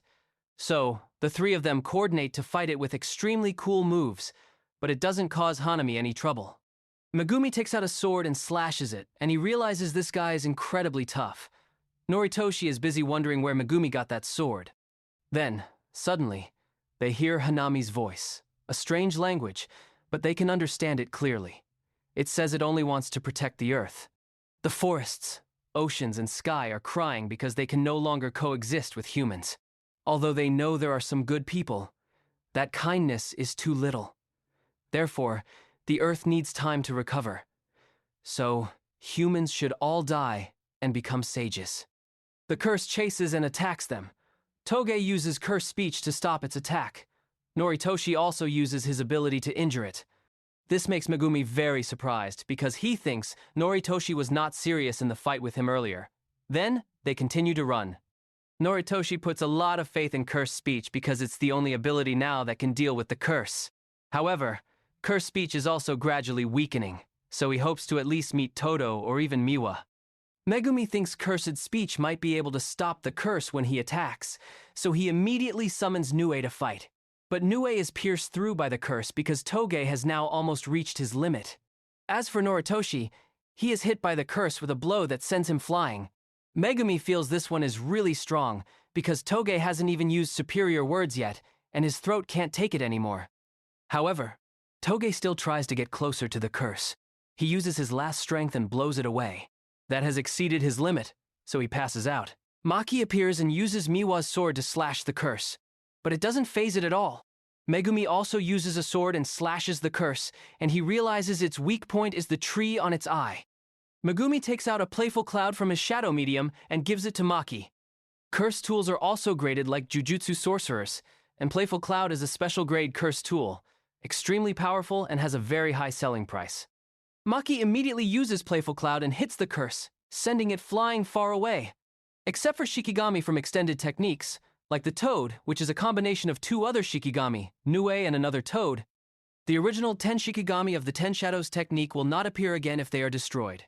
But after that Shikigami is destroyed, its cursed technique and power will be inherited by another Shikigami, and that is this dog. The dog rushes to attack the curse with sharp claws, injuring one of its arms. Maki also rushes in and uses Megumi's sword to slash the curse. Taking that opportunity, Megumi also rushes in and hits the curse with playful cloud. Then, the two cousins exchange weapons, coordinate, and finish off the curse with a final blow. It seems like it's dead, but no. A sprout appears on Megumi's body, and Maki is also suddenly attacked by the curse, injuring her. The sprout on Megumi's body is very dangerous. If he uses his curse technique, it will dig deeper into his body. Maki still refuses to give up and continues to attack it, so she is captured by it. Megumi intends to risk his life and use his last strength to save her, but Yuji and Todo appear from the sky like two gods. The two gods tell Megumi and everyone to leave this place, while they will stay and fight the curse to the death. Megumi thinks this curse is unimaginably strong, but seeing Yuji's determined face, he decides to trust his teammate. He also warns that if Yuji dies again, he will kill Yuji. So, Panda takes Maki and Megumi away. Meanwhile, Momo has also rescued Toge and Noritoshi. Todo decides to let Yuji fight alone until he can use Black Flash. He's willing to watch him die if he still can't do it. After asking Hanami and finding out it's a comrade of Mahito, Yuji gets very angry and flies in to fight it head-on. He tries to use Black Flash but fails completely. So, Todo slaps him, saying that anger is indeed the source of cursed energy, but it has two sides, and the recent anger was too excessive and needs to be controlled. After being enlightened by his best friend, Yuji regains his composure and high concentration. He flies in to fight Hanami, and finally, he successfully uses Black Flash, injuring the curse, so it has to acknowledge his strength. Although it can easily recover its body, its cursed energy has also been consumed a lot. Black Flash is a distortion in space when cursed energy is applied within a millionth of a second from the moment the blow is struck. The power of the blow is about 2.5 times stronger than a normal attack. For sorcerers who have used and have not used Black Flash, there is a huge difference in cursed energy, and Yuji has just experienced that. So, from now on, Todo will fight alongside his best friend. The curse sees that these two are not ordinary, so it also decides to fight seriously. It tears off the cloth covering its left arm and summons a bunch of giant tree roots, making Todo and Yuji struggle to fight. Todo thinks that the curse's attack range has increased, but in return, its speed and strength will decrease, so the two intend to fly in and beat it up. But the tree roots suddenly disappear, causing the two to fall freely and creating a favorable condition for the curse to attack. But the two quickly kick each other's legs to dodge the attack. Suddenly, Hanami feels a strange sensation, a very excited feeling. Mahito once advised it that although it knows the purpose it's fighting for, it should enjoy the fun of the battle. And Mahito knows that Hanami is actually much stronger. So, the three of them then continue to fight fiercely on the ground. Hanami has now felt the thrill of a battle and is enjoying it. As for Todo, he decides it's the right time to use his curse technique. When he was in 3rd grade, Todo beat up a high school student for looking down on him, but he felt that beating up a boring guy was no fun at all. Indeed, this life is too boring. Suddenly, a woman appears and praises him for fighting well, and even asks about his type of woman, and that's when he starts to feel that life is less boring. Before using his curse technique, Todo advises Yuji not to stop and to trust him. Then, he analyzes all possible situations from all the moves the curse has ever used, as well as the curse techniques it is about to use, with his brain having an IQ of 530,000. Finally, he makes an assertion, which is that he will win this battle completely, because beside him now is also his best friend of 10 years. So, he flies in to attack the curse as if for real. After a few steps, he is caught by the curse's leg, and it throws him into the waiting thorns. The curse thought it had finished off one guy, but unexpectedly, the one who got hit by the thorns was itself, and the one who got punched by Yuji was Todo. And Todo's curse technique is to swap positions with each other. This is his innate curse technique called Boogie Woogie. He has used it once before with Yuji and Noritoshi, but he didn't let Yuji reveal that he can swap other people. With this continuously powerful swapping technique, Yuji and Todo combine to beat the curse relentlessly, making the curse unable to react in time. So, it is punched by the two without missing a single hit, making it unable to escape this helpless situation. Yuji is preparing to use Black Flash. Then he remembers Nanami's words. There is a record of using Black Flash 4 times in a row. He thinks that when a Jujutsu sorcerer has used Black Flash, they will enter a state like the Zone of Athletes. He also humbly emphasizes that his 4 consecutive Black Flashes were just luck. Then, Yuji uses Black Flash 3 times in a row, making the curse turn pale. Next, Todo also prepares to use his swapping technique, but the curse has made a big mistake. Todo was just pretending to trick it. So, Yuji performs Black Flash for the 4th time. The three continue to fight fiercely, using their cursed techniques and skills very dramatically. Thanks to Yuji's 4 Black Flashes, the curse is now much weaker. It feels that this is the first time it has been beaten so badly.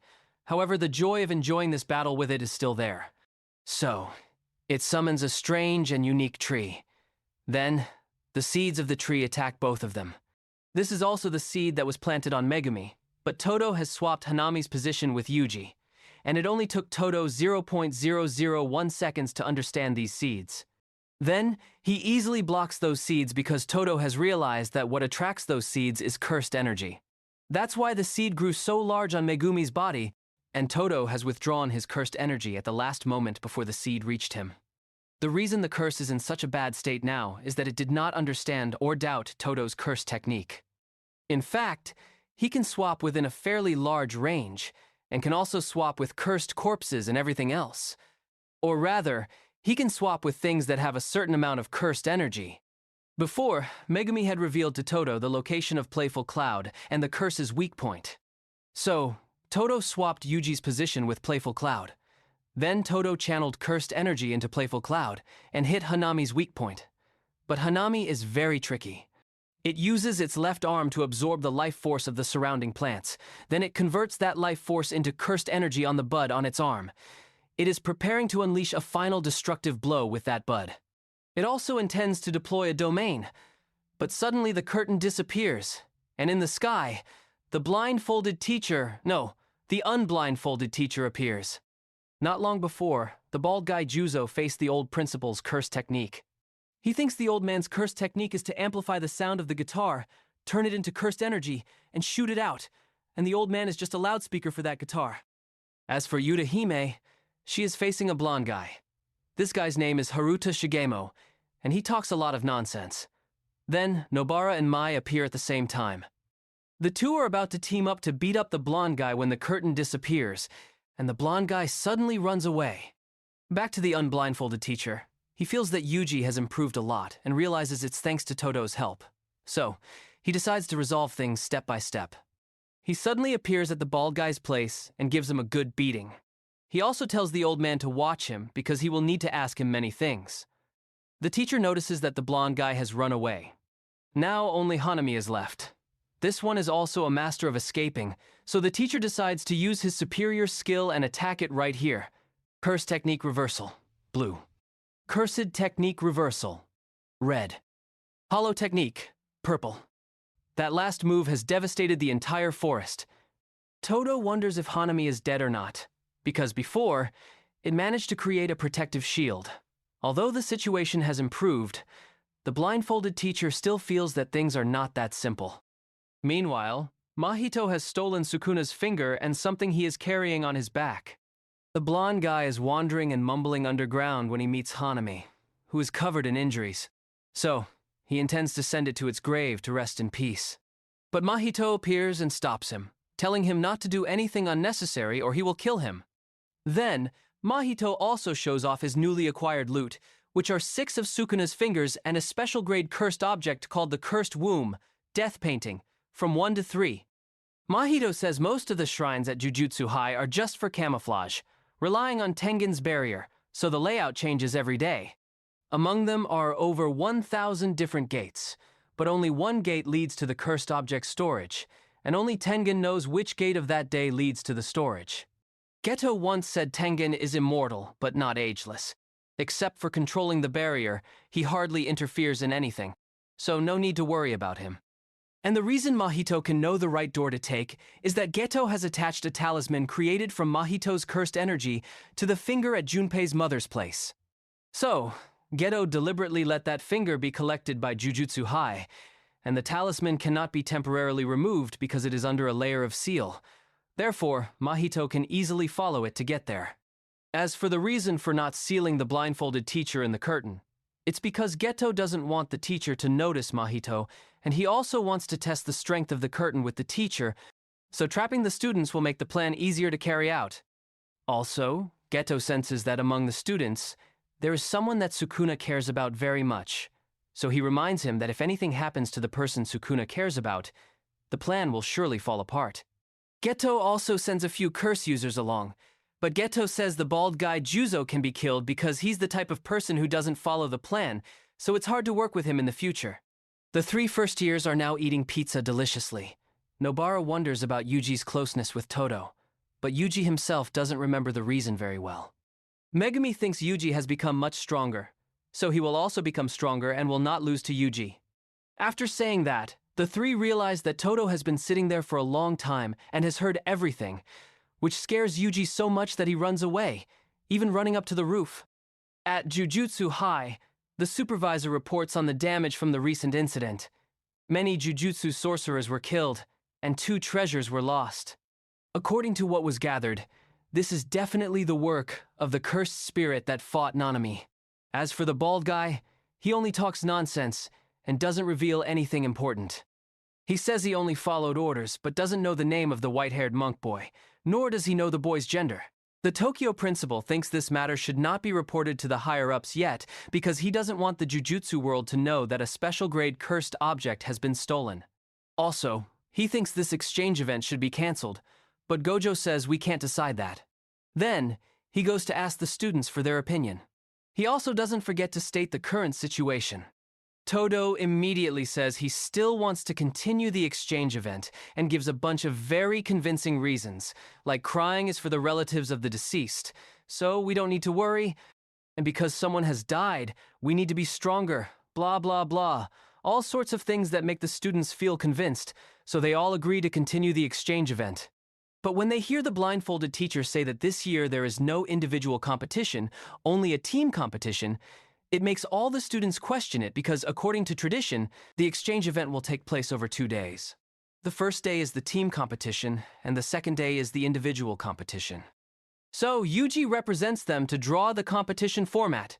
And on the paper, it says, baseball, which throws all the students and the 2 principals into chaos. As for the blindfolded teacher, he quietly leaves as if it has nothing to do with him. But in reality, all of this was orchestrated by him, including the team competition instead of the individual competition. At the baseball game, the match is going on very excitingly and interestingly, but when the Kyoto team takes out a pitching machine, it makes Nobara so angry that she's about to cause a scene. But Mai says that the other day, Panda beat up Mekamaru, so today they are short on people, so they have to use the machine. Even though she hears that, Nobara is still very angry.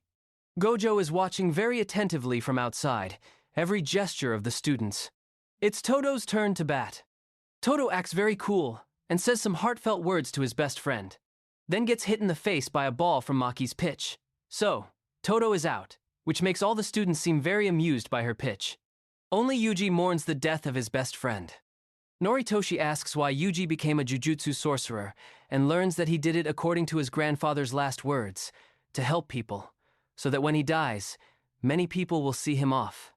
Noritoshi hears the reason is very similar to the words from his mother.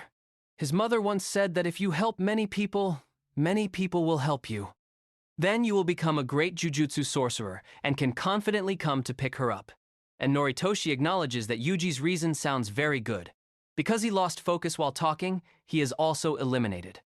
The Tokyo principal asks the Kyoto principal if he still hates Yuji, but he says it's not a matter of hate or like. According to the law, Yuji must be executed, but because of the blindfolded man's selfishness, Yuji is still alive. He doesn't want to break the rules of the group just for one individual. Yuji might even endanger the lives of many people. But the Tokyo principal says that many lives have also been saved by Yuji. He doesn't know if the decision about Yuji is right or wrong, but for now, they will just monitor him. As for whether they will regret it or not, they will leave it for later. With Yuji's hit, the game is over, and the victory belongs to the Tokyo team with a final score of 2-0. A guy is complaining to the building manager about the automatic door opening and not closing, then a cursed spirit appears from behind him. The supervisor reports on these 3 mysterious deaths. All of them died in the same way, killed right at the entrance of the door, and all complained to the manager about the automatic door opening and not closing. However, the location and time of death of the 3 are not the same, so they are not sure if it was caused by the same cursed spirit. But what's special is that all 3 of them used to attend the same middle school, so the group will go to their middle school to investigate. This supervisor's name is Nita Akari. The group has arrived at the school. Nobara sees 2 students. She thinks they are bad students and suggests beating them up to teach them a lesson. They hear that and get very angry, but suddenly their faces turn pale and they become very well behaved, which makes Nobara and Yuji think it's because they are cool. But no, it turns out it's because of Megami, and Megami used to go to this school and is the senior of these 2 delinquents. Before, Megami was very arrogant. Whoever he met, he would beat them up. Half of the delinquents here have been beaten up by Megami. Because of his notorious reputation, even the teacher recognized him as soon as he saw him. The teacher says the dead students studied here 20 years ago. Although not as rowdy as Megami, he still remembers them very well. Their group consisted of 4 people. One of them also recently passed away, and died in the same way as the other 3. These 4 used to go to the Yasuhachi Bridge at midnight to bungee jump. That bridge is a famous spiritual spot in this area and is called a suicide sanctuary. One day, while playing there, they didn't come home, and the next day, people found them unconscious at the foot of the bridge. But when asked, they couldn't remember anything. Meanwhile, Mahito's group is experimenting with a host for the new Cursed Womb, death painting they just stole.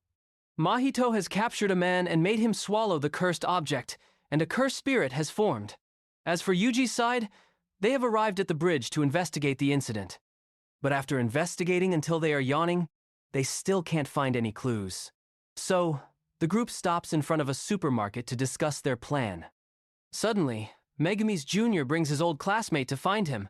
The girl says she has also been to that bridge to play and also has problems with the automatic door opening. That has been going on for a week now. So when she heard Megumi was investigating this case, she felt very worried. Megumi feels that the other 4 victims took about 2 weeks for the incident to happen, so there is still time to save her. However, the group doesn't let her know that her case is related to this, so they advise her to rest assured. She also reveals that she went to the bridge with a few other people, including Megumi's sister. After the girl leaves, Megumi's face darkens, but he refuses to say a word about his sister to his 2 friends. He calls and asks the supervisor to protect his sister. The supervisor says there are only 2 grade 2 sorcerers left now. He doesn't know what level this threat is at, so he tells Megumi to also be careful and retreat if he encounters danger. But to protect his sister, he doesn't want to wait long. He needs to exorcise this cursed spirit immediately. He tells his 2 friends to go home. He says he will go say goodbye to a few acquaintances and will be back later. So, he quietly goes to investigate under the bridge alone at night because he doesn't want his 2 friends to get into danger. But his 2 friends have quietly followed him because they are too worried, so he doesn't realize he's being followed. Yuji says that he doesn't need to tell them everything, but at least he should trust his teammates because we are friends. Hearing those words, he has to reveal everything to the 2 of them. He says his sister is in a coma, so she can't talk. Therefore, he can't know when his sister will be killed, so he really wants to exorcise that curse right now. So, the 3 of them are determined to find out the truth together. When they cross the river, they enter the barrier and have found some cursed spirits, but then another one appears, and this one looks very scary. The group realizes that this one is not related to the case, so Yuji volunteers to fight this one, and the other 2 will take care of the others. So, Yuji fights the curse. He throws 1,000,000 kicks and 1,000,000 punches at it. It's not to be trifled with either, spitting out a lot of blood, but its blood is very strange. It can corrode and melt anything it touches, but luckily, he wasn't hit by it. As for Nobara and Megumi, they are still busy dealing with the remaining curses, but there are too many of them. They keep slashing but can't finish them off. Suddenly, Nobara is pulled into a hole in the wall by someone. The curse that Yuji was fighting also suddenly runs into it. Megumi tells Yuji to follow it to save Nobara, and he can handle things here alone. So, Megumi continues to slash each curse one by one, and his Shikigami also finishes off the last curse. Megumi breathes a sigh of relief, thinking it's over. But no, the final boss appears this time, and this one has a very similar shape to the one at the juvenile detention center before. Megumi starts to wonder why the curse has only recently started killing the marked people. Then he suddenly realizes the first case started in June, and that was when Sukuna appeared. After being absorbed by the cursed spirit, Sukuna's finger was suppressed until this past June. When Sukuna got a vessel in Yuji, the finger inside the cursed spirit began to release its cursed energy.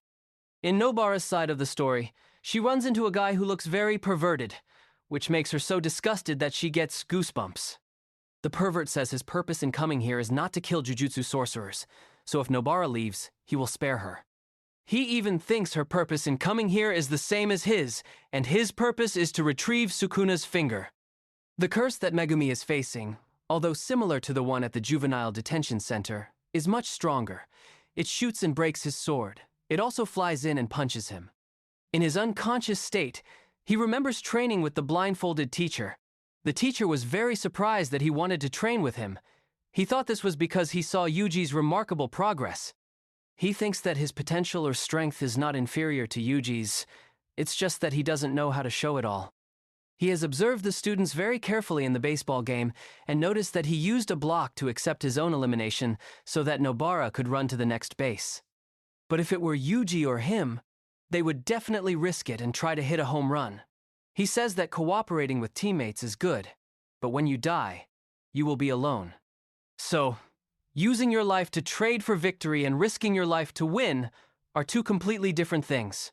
He advises him to do his best and be more ambitious. When he wakes up, he sees the curse still standing arrogantly in front of him. So, he decides to awaken all the potential of the darkness, imagining himself in a perfect environment in the future and going all out with it. Then, he deploys his domain, called Chimera Shadow Garden. In fact, this is still an incomplete domain, but he can still beat the curse to a pulp. His Shikigami also make it stagger in confusion. But it's not to be trifled with either, and counters with extremely superior skills. It thought it had won, but it was pierced through by Megami's Shikigami. So, it dies, and the barrier is dispelled. Through the finger, Sukuna senses his performance and is very amused. But Megami is almost exhausted, so he lies flat on his back. A long time ago, Megumi used to beat up bad students. He hates evil people for their thoughts and actions, but he also doesn't like the thoughts of good people because they see forgiving evil people as a noble act. This disgusts him, and his sister is a typical example of a good person like that. Moreover, when he was in first grade, his father and his sister's mother got together, and then they both disappeared together. The blindfolded teacher, Gojo, thinks that Megumi's father came from the Zenin clan but later left the clan and used him as a commodity to deal with them. He knows that thanks to the teacher, his case with the clan was resolved, but he is very angry with the teacher's annoying face. Just looking at it makes him want to punch him. His sister was cursed at the end of his second year of middle school, and she has been in a coma ever since. A curse that he cannot explain. The only thing he knows is that he knows nothing. He used to think his sister was an annoying and hypocritical person because she always said good things that he didn't want to hear. But in the end, he realized his thoughts were wrong, and what he wants most right now is for his sister to wake up. The pervert realizes that Sukuna's finger has left the barrier, which means the curse has been defeated. Then, he runs with a very perverted gait, which makes Nobara very annoyed.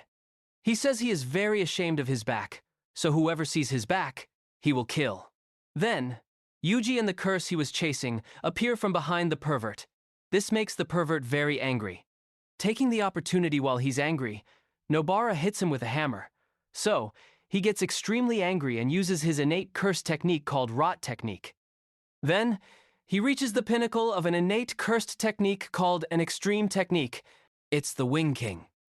His curse technique attacks both of them relentlessly, making them run for their lives.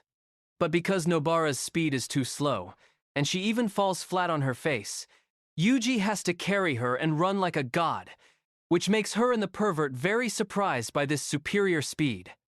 Yuji runs quite far, so he thinks he has escaped the pervert, but no, the blue curse appears and spits blood fiercely. Because he shielded Nobara, Yuji took the full brunt, but Nobara still didn't escape. The pervert has caught up and attacked her left arm. Then, he uses the decay skill from the extended technique of Rot Technique. This causes many tattoos to appear on Yuji and Nobara's bodies. If they are hit by the blood of one of them, as soon as one activates the technique, the corrosion process will begin. In just 10 to 15 minutes, they will be killed by this technique. In the early Meiji era, a girl became pregnant with a cursed spirit. Because the pregnancy was unclear, she was disowned by her family. With the body of her child in her hands, she fled to a temple run by Jujutsu sorcerers. However, Noritoshi Kamo, the most evil sorcerer in history, a disgrace to the three great clans, imprisoned her to satisfy his curiosity about the children born of humans and cursed spirits. This girl became pregnant 9 times and had 9 abortions, but all records surrounding this incident, and even the girl herself, were destroyed. The cursed womb, death painting, from numbers 1 to 3, are classified as special grade. They are these 3 cursed brothers. The pervert is named Eso. The youngest brother is the blue curse, named Kichizu. The other is the eldest brother, who is also the most dangerous, and his name is Choso. The 3 of them rely on each other to live and see each other as a single entity. It is because of this concept that they have been able to exist for 150 years. Seeing that the cursed spirit's plan seems to be beneficial in the future, the 3 of them decide to side with the cursed spirits. Because they are related to the ancestors of the Kamo clan, they can use techniques related to blood. but Nobara thinks that their cursed technique, when facing her, is just like a bald man meeting a mosquito. So, she hammers a nail into her hand and uses the straw doll technique, resonance. Thinking that if they don't want to be in pain, they must quickly dispel this tattoo technique. This makes the two curses break out in a cold sweat, because if they don't dispel the technique, they will be in big trouble. And Yuji is very cool. Even though he was poisoned by Kechizu earlier, he can still move, and he beats Kechizu up. Because he is Sukuna's vessel, and Sukuna is the king of curses, with extremely powerful poison, Yuji can resist all kinds of poison.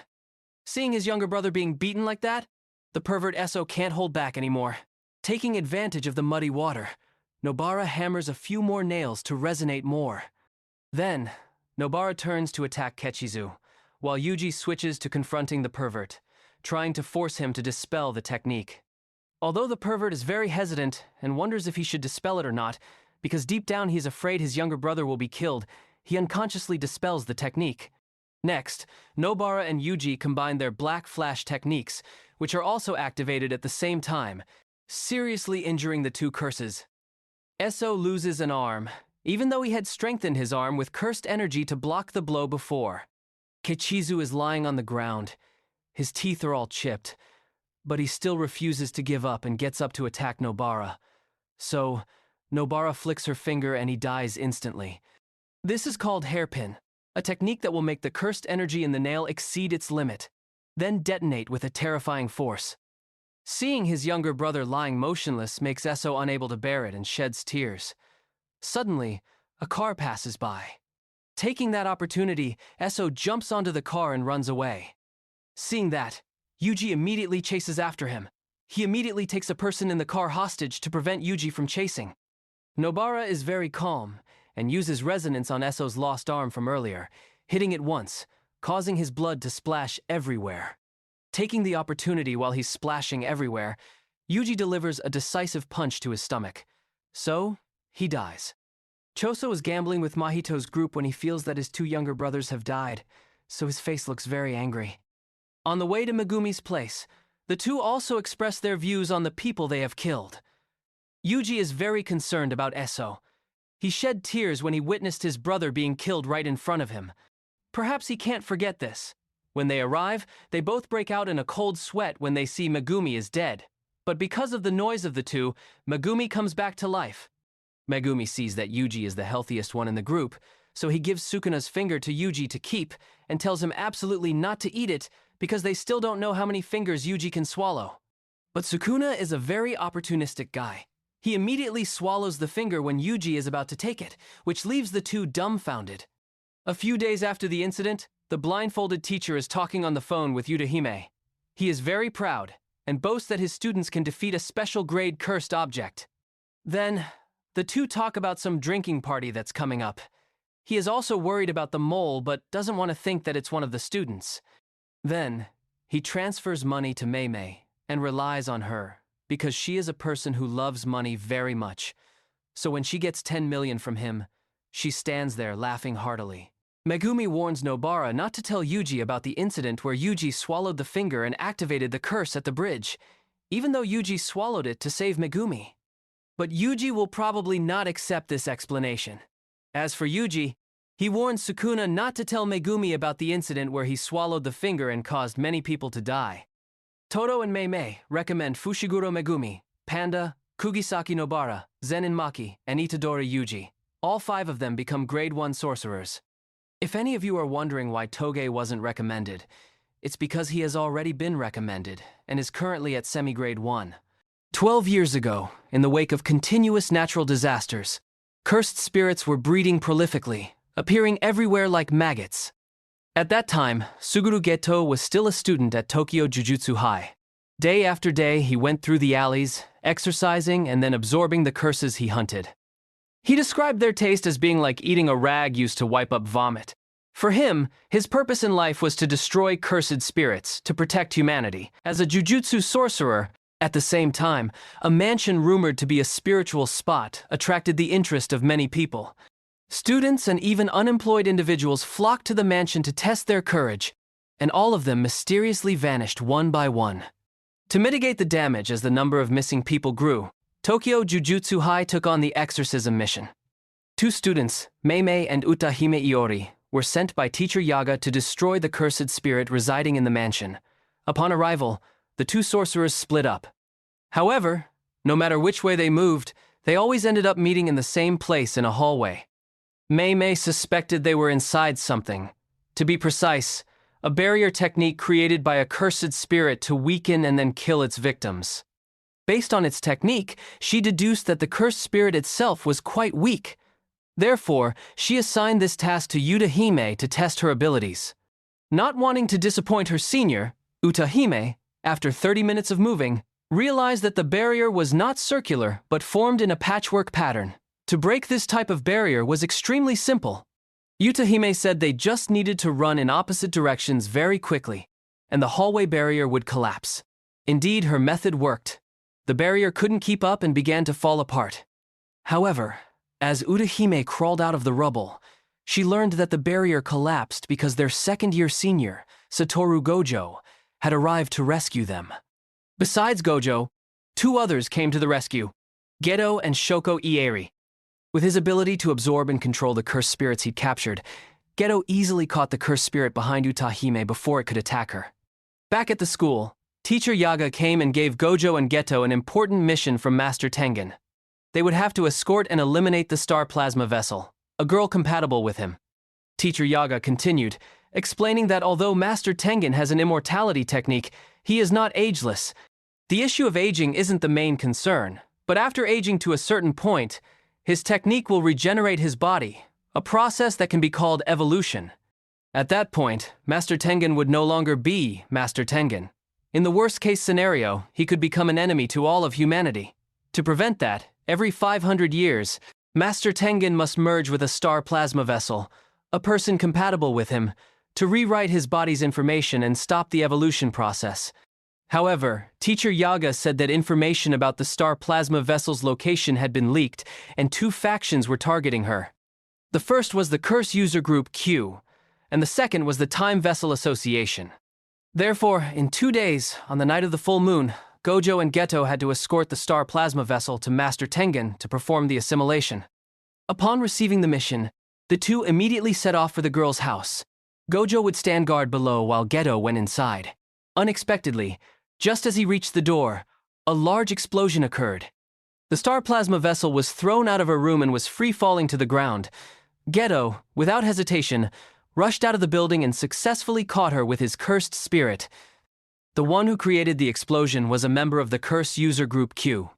Below, another member was also attacking Gojo with a knife, but as they got close to him, they were stopped by Gojo's limitless cursed technique. In a nearby building, the Time Vessel Association had hired an assassin from the Zenin clan with the purpose of assassinating the star plasma vessel. His name was Toji Fushiguro, known as the Sorcerer Killer, and he was also Megumi's biological father. The battle between the Curse User Group Q and the 2 Jujutsu High students quickly ended. One was restrained by Geto's cursed spirit, while the other was beaten to a pulp by Gojo.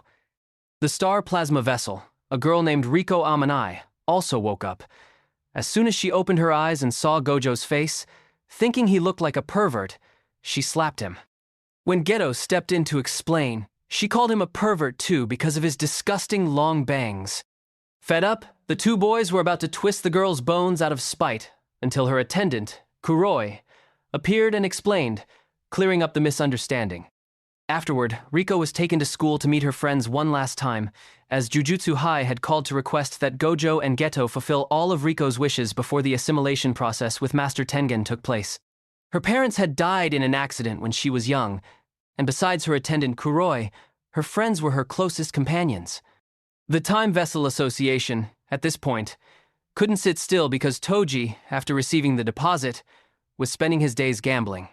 To speed up the assassination process, the leader of the Time Vessel Association put a large bounty on Riko's head for any assassin who could kill her. As soon as the notice was posted, Geto and Gojo realized the danger approaching Riko. They rushed into the school, splitting up to find her. Geto had only gone a short distance when he was blocked by a curse user. Without much thought, he summoned a cursed spirit to attack, but this man possessed agile movements and had already appeared from behind, attacking him by surprise. Just as the battle ended, he realized he had fallen into Geto's trap. Although he could control cursed spirits, the young man's close combat skills were not to be underestimated. The other man, upon realizing this, had his face beaten to a pulp and was knocked out on the spot. Gojo also quickly found Riko and carried her out of the classroom. On their way out, he was blocked by a group of identical masked men. However, he had already seen through these clone tricks. The masked man, seeing his target, rushed forward, but his punch couldn't reach Gojo's face. This was Infinity, a series of techniques that caused things to slow down as they approached him, eventually stopping them from ever touching him. Seeing it was useless, the other man fled. Gojo said that was just the lapse technique. The next move he was about to unleash was the divergence of infinity, the reversal technique. Gojo gathered cursed energy in his finger and shouted, "Red." He thought it would be impressive, but unfortunately, he hadn't mastered this move yet. So, he just knocked the masked man out to get it over with. Riko then suddenly received a text message. When she opened her phone, she was horrified to see that her attendant, Kuroi, had been captured and tied up. Knowing that the kidnapper's target was Riko, Gojo and Geto took her to the meeting point to exchange for the hostage. Unsurprisingly, the power gap between the two sides was too great. Gojo wiped them out in less than 10 seconds. Afterward, the group went to the beach to have fun, allowing Riko to experience the joys of her beautiful youth. The next day, Gojo and Geto brought Riko back to Jujutsu High to prepare for the assimilation. Once inside the school's barrier, the girl breathed a sigh of relief. Gojo, at this point, relaxed his guard, no longer using his six eyes for observation. Unexpectedly, from behind, Toji stabbed a sword through Gojo's chest. Fortunately, the stab missed his internal organs, and he had also managed to reinforce the wound with cursed energy. So he was fine. Gojo entrusted Riko to Geto to take her to Master Tengen, while he himself would stay behind to block Toji. Although Toji had no cursed energy, his heavenly restriction gave him a gifted physique. Toji's 5 senses and speed surpassed anyone else's. This was also the advantage that helped him earn the title of Sorcerer Killer. However, Gojo was no slouch either. His 6 eyes could perceive his opponent's surprising attacks, forcing Toji to use his full strength. Now, Gojo began to worry because Toji's speed had reached a new level. Since he had no cursed energy, he couldn't sense his opponent's presence. To ensure he wasn't attacked by surprise, Gojo used his lapse technique at maximum power, clearing all surrounding obstacles so his opponent had nowhere to hide. However, Toji had already recognized the power of Gojo's 6 eyes since he was very young. In his life, he was the only one who could sense Toji's presence from behind. To deal with the 6 eyes, Toji released a swarm of flyheads to distract Gojo's focus, then suddenly appeared and stabbed a knife through his throat, killing him. The reason Gojo's infinity technique couldn't be activated was because the weapon Toji used was a special grade curse tool called the Inverted Spear of Heaven. Its ability was to forcibly nullify an opponent's active technique. Meanwhile, Riko had said goodbye to Kuroi in tears, then went straight to the Star Palace where Master Tengen resided.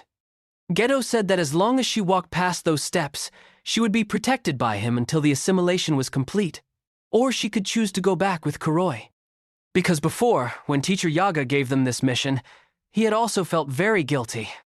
Geto and Gojo had also discussed before meeting Riko that they would let her have the right to choose, even if it meant fighting Master Tengen. Hearing this, Riko burst into tears. The girl admitted that she still wanted to be with everyone a little longer. Geto held out his hand in front of her and said, "Let's go home, Riko." The girl, at this moment, wiped away her tears, then smiled happily and reached her hand towards Geto. However, before her hand could touch his, a gunshot killed her right before his eyes. The person who fired the shot was Toji. He had appeared here after defeating Gojo. Hearing that his best friend was dead further enraged Geto. He unleashed his technique, summoning his strongest cursed spirits to fight the Zenin clan's assassin.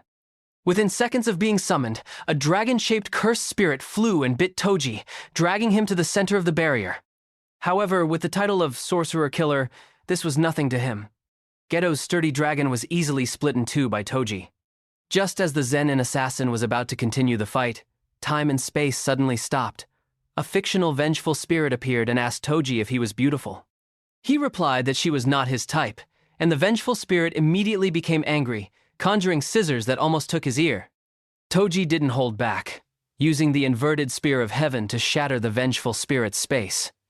As soon as he returned to reality, Geto rushed from behind, intending to absorb the cursed spirit on Toji, but failed. The price for this mistake was being slashed by him and knocked to the ground. The reason the Zenin assassin spared Geto's life was because he didn't know how to deal with the pile of cursed spirits that he had absorbed. After completing his mission, Toji brought Riko's body to the headquarters of the Time Vessel Association to receive his payment. When he returned, he was unexpectedly blocked by Gojo. Looking at the scar on the teacher's body, Toji realized it was the reverse curse technique. The moment Gojo was stabbed through the throat by the knife, he had stopped resisting and focused all his spirit on the reverse curse technique, and so on and so forth. But Toji didn't care. In his eyes, Gojo now looked like an addict high on drugs. Gojo said Toji had made a mistake by not cutting off his head with the cursed tool. Because of this near-death experience, he had grasped the core of cursed energy.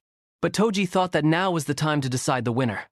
As he finished his sentence, he drew his knife and rushed forward, but now Gojo's strength had risen to a new level after mastering the reverse curse technique. With just one red from the teacher, Toji was sent flying hundreds of meters away. Although he took a rather painful blow, Toji still had enough strength to stand up and fight.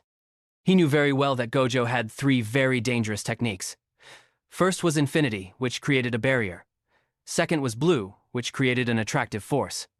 And finally, Red, which created a repulsive force from the reverse curse technique. Although Toji had knowledge and the support of cursed tools, to even touch Gojo at this point was completely impossible. The teacher, at this time, was so high that he felt the world was truly pleasant. Gojo then said a very famous line, "Throughout heaven and earth, I alone am the honored one." Then he began to use a technique that even very few in the Gojo family knew about. This technique combined the lapse and reversal techniques, causing infinite conflicts to collide with each other, then releasing the imaginary mass born from them. The move was called Hollow Technique, Purple. Toji realized that in front of him now was a user of the limitless curse technique who had awakened. To him, Gojo from this point on had become the strongest Jujutsu sorcerer. Toji had lost and was seriously injured, having lost a part of his body. At this moment, Toji realized he had lost his own self-respect. In his memories before death, he remembered Megumi, the son he didn't cherish. In his last words, Toji told Gojo that he had a son named Megumi. In 2 or 3 years, the boy would be sold to the Zenin clan. He entrusted the boy to Gojo, to do with as he pleased, then breathed his last. Toji's heavenly restriction was also seriously injured. It was lucky to meet Geto and call him Mom. Then, he ran to the headquarters of the Time Vessel Association and met Gojo again, who was carrying Riko's body away. Gojo asked him if he wanted to kill all the people who were standing and clapping. Geto verbally replied that it was no longer meaningful, but deep down, he felt extremely annoyed. 1 year has passed since the day Toji was killed by Gojo. Geto now realizes that Gojo has become the strongest Jujutsu sorcerer. He can complete any mission by himself without any difficulty.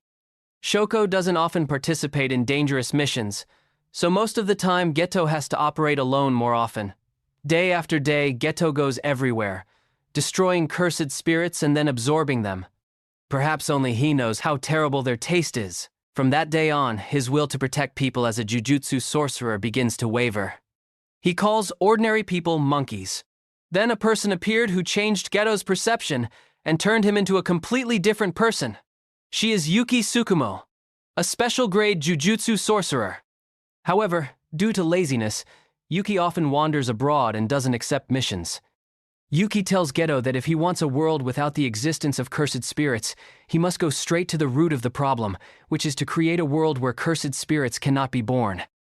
Since everyone knows that cursed spirits are born from the leakage of spiritual power from humans, to create such a world, the entire human population of over 7 billion people must become sorcerers. Geto, upon hearing this, immediately thinks that isn't it just a matter of killing all those who are not Jujutsu sorcerers?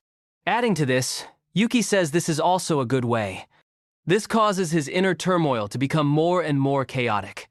One day, witnessing a comrade die before his eyes, Geto asks himself, What if the destination of the Jujutsu sorcerer's path is a mountain of his comrades' corpses? The climax is when Geto is on a mission in a remote village. The people there have locked up 2 children and are blaming all the cursed spirit-related problems on them. The malicious words of the villagers cause his belief in protecting the weak to collapse. Finally, Geto has gone to his extreme goal of creating a world where only sorcerers can exist. 112 people in that village were killed. In addition, Teacher Yaga also found traces showing that it was Geto who had killed his own parents. Gojo, holding his friend's arrest warrant in his hand, cannot believe that Geto could do such a thing. A few days later, Gojo accidentally meets Geto again on the street in Shinjuku. Knowing his goal, Gojo is extremely angry. Even so, the teacher still cannot bring himself to kill his friend, so he lets him leave.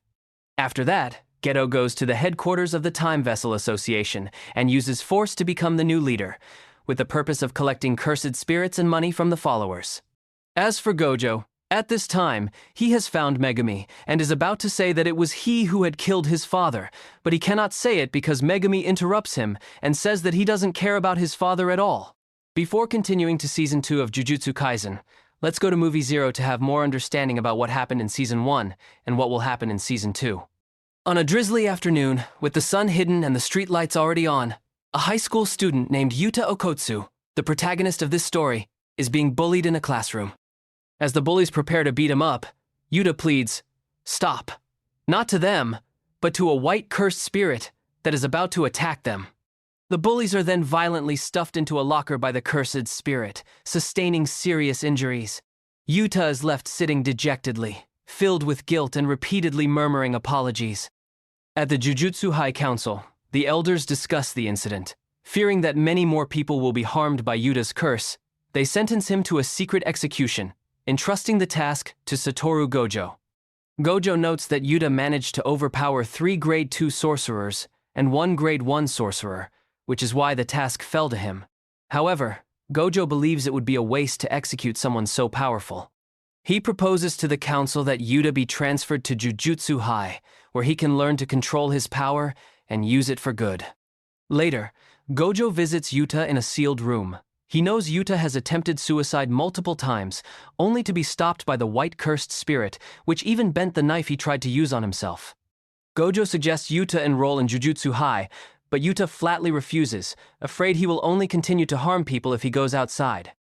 Gojo offers some advice to change his mind, telling him that being alone is lonely, and that his power, if used correctly, could save many people. He encourages Yuta not to waste his abilities, but to learn to control them. At Jujutsu High, Gojo enthusiastically introduces the new student to the current first years. However, they show no reaction. Maki Zenin says she's heard the new student is extremely negative and isn't happy about welcoming him. The other 2 students, Toge Inumaki and Panda, seem to share her sentiment.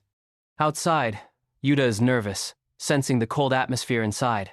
As he slowly enters the classroom, his every step makes the other students flinch. They can feel the immense, overwhelming pressure emanating from the cursed spirit attached to him. They immediately prepare to attack, telling him that this is a place to learn about curses, not for someone who is cursed to be. Gojo explains to Yuta that in Japan, an average of 10,000 people die or go missing from unknown causes each year, most of which are caused by curses. These beings are formed from the negative emotions of humans or from the malevolent acts of curse users. Tokyo Jujutsu High is a place where they learn about curses in order to exorcise them. Hearing this, Yuta is stunned, as this is the first he's heard of it. The other students are equally surprised that Gojo is only just now telling him. Suddenly, the white cursed spirit appears from behind Yuta, causing the others to back away cautiously. To understand this cursed spirit, we must go back 6 years. In a park, a young Yuta is given a ring by his childhood friend, Rika Orimoto, for his birthday. Rika tells him it's an engagement ring and makes him promise that they will get married when they grow up. But tragically, that future would never come. Rika is killed in a car accident right before Yuta's eyes. From that moment on, Yuta has been cursed by Rika. The white cursed spirit is Rika, now a special grade cursed spirit. After explaining the situation, Gojo warns the students not to attack Yuta, or they will be brutally beaten by Rika. He then introduces Yuta to his rebellious classmates. The girl with glasses is Maki Zenin, a cursed tool user, The young man covering his mouth is Toge Inumaki, a cursed speech user whose vocabulary is limited to onigiri ingredients to avoid accidentally cursing people.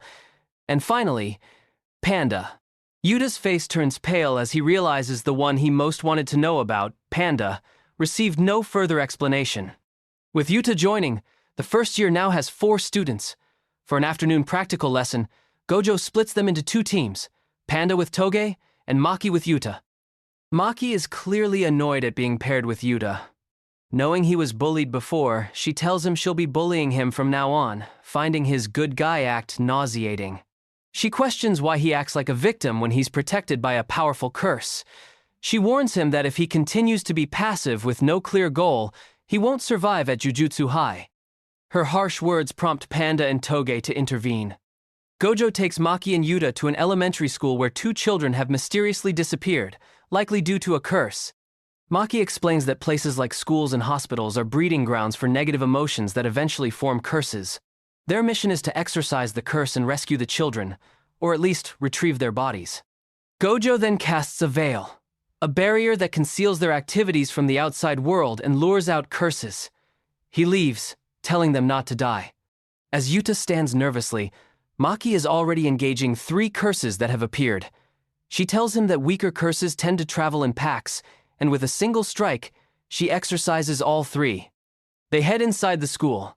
While Maki walks with confidence, Yuta is timid and scared. Maki notes that despite the veil, not many curses are appearing, and suspects it's because of Yuta's presence. Annoyed by his fear, she asks what his rank is. When he doesn't know, she checks his student ID and is shocked to see he is designated as a special grade, a rank even higher than grade 1. Suddenly, a massive curse appears behind Maki. It tears through the school, throwing both of them into the air. Maki tries to fight it with her cursed tool, but both she and Yuta are swallowed. Her weapon is dropped outside. Inside the curse, she's furious about losing her tool, but even more so that Rika didn't appear to protect Yuta. Even Yuta himself doesn't know when Rika will show up. Maki berates him for being useless. Suddenly, they hear cries for help and find the 2 missing children are also trapped inside. Yuta is relieved they're alive, but quickly despairs, seeing no way out. The children are weakening. Their only hope is to wait for the veil to be lifted, but by then, they might all be dead. Suddenly, Maki stumbles, her leg afflicted by a curse from when she grazed the monster's teeth as they were swallowed. Seeing Maki cursed and the children crying out for help, Yuta feels utterly helpless. Maki angrily grabs him and demands to know why he came to Jujutsu High. He replies that he doesn't want to hurt anyone anymore. He admits that when Gojo told him he'd be lonely by himself, he couldn't answer, but now he knows.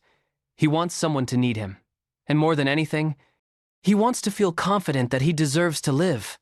Hearing this, Maki tells him to exorcise the curses. Exercise, and keep exercising. Do that, and you'll gain confidence and find friends. Jujutsu High is that kind of place. Her words seem to enlighten Yuta. He puts on the ring Rika gave him and asks her to lend him her power. Rika immediately appears, tears through the giant curse, and pummels it into oblivion. Gojo, sensing the full power of the special grade cursed spirit Rika in her complete form, is immensely pleased. In the end, Yuta safely rescues everyone and brings them to Gojo. At the hospital, Yuta reveals to Gojo that this was the first time he had ever voluntarily called upon Rika. He recalls his past with her, the time they spent playing together. He then tells Gojo that maybe Rika didn't curse him. Maybe he was the one who cursed her. Gojo, in his personal opinion, says that love is the most twisted curse of all. With a look of determination, Yuta declares that at Jujutsu High, he will definitely break Rika's curse. Back at the school where Yuta fought, an unknown figure picks up the student ID card that Yuta had dropped. Meanwhile, at the Jujutsu High Council, Gojo is severely reprimanded.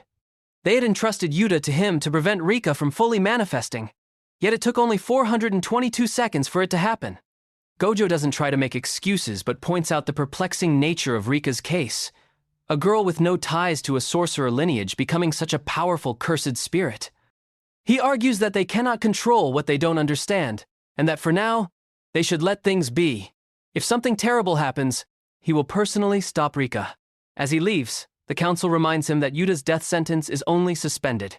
He retorts that if it comes to that, they shouldn't forget that he is on Yuta's side. Gojo takes Yuta to the cursed tool storeroom. He explains that exercising a curse as powerful as Rika is nearly impossible, but dispelling it is another matter. He gives Yuta a katana, explaining that a curse is most stable when it's bound to something.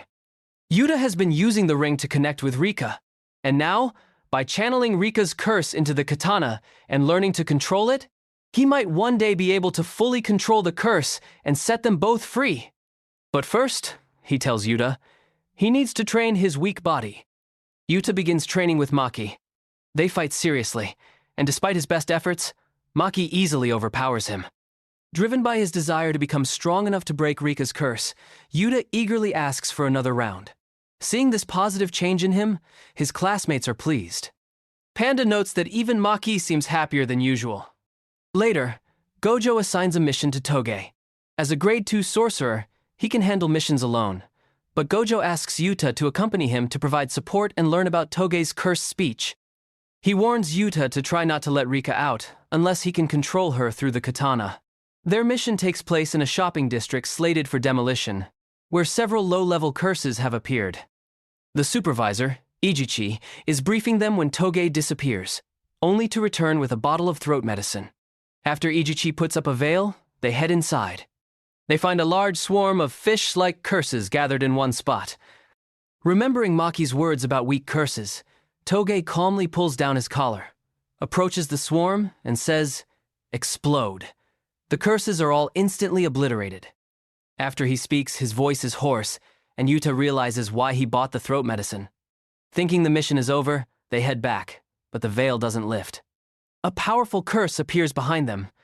Toge pushes Yuta out of the way and uses his cursed speech, but this curse is much stronger, and Toge is injured without being able to defeat it. Yuta is forced to carry Toge and flee, dropping the medicine in the process. He realizes this curse, while not as large as the one at the school, is far stronger and more menacing.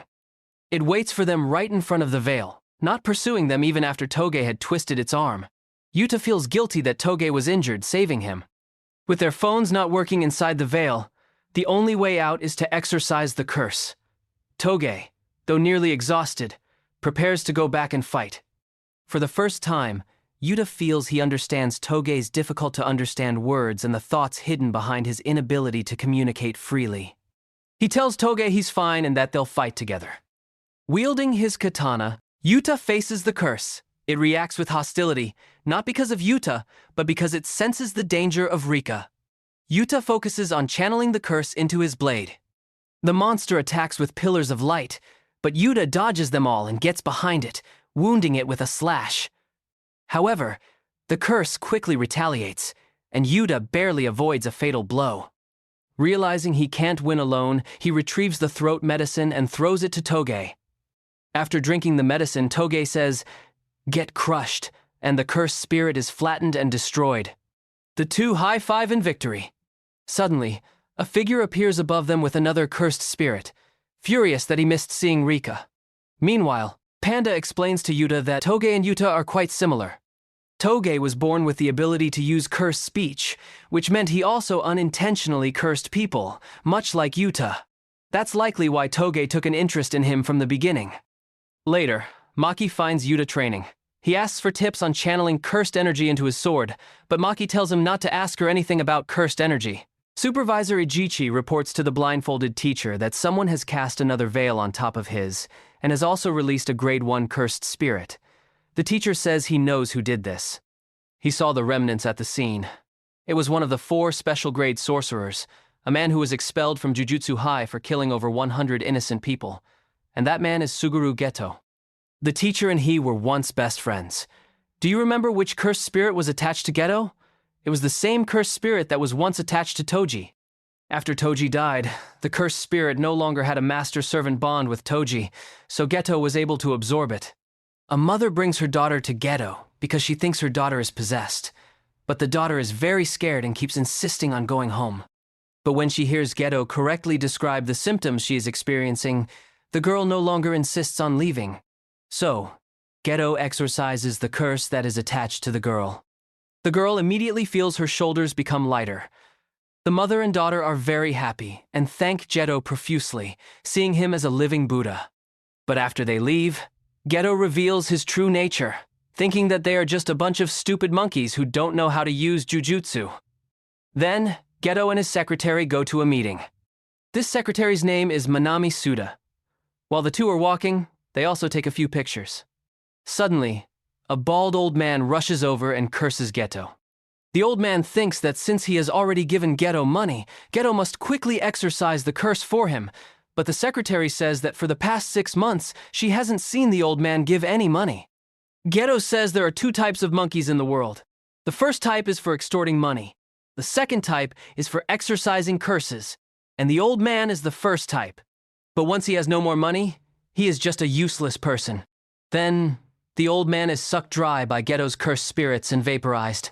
Finally, Geto arrives at the meeting place. He says it's time to start the plan to end the era of the monkeys and create a new era for jujutsu sorcerers. And the first step is to overthrow the jujutsu school. Yuta feels that something terrible is about to happen, but the others leave, thinking that he is just good at imagining things.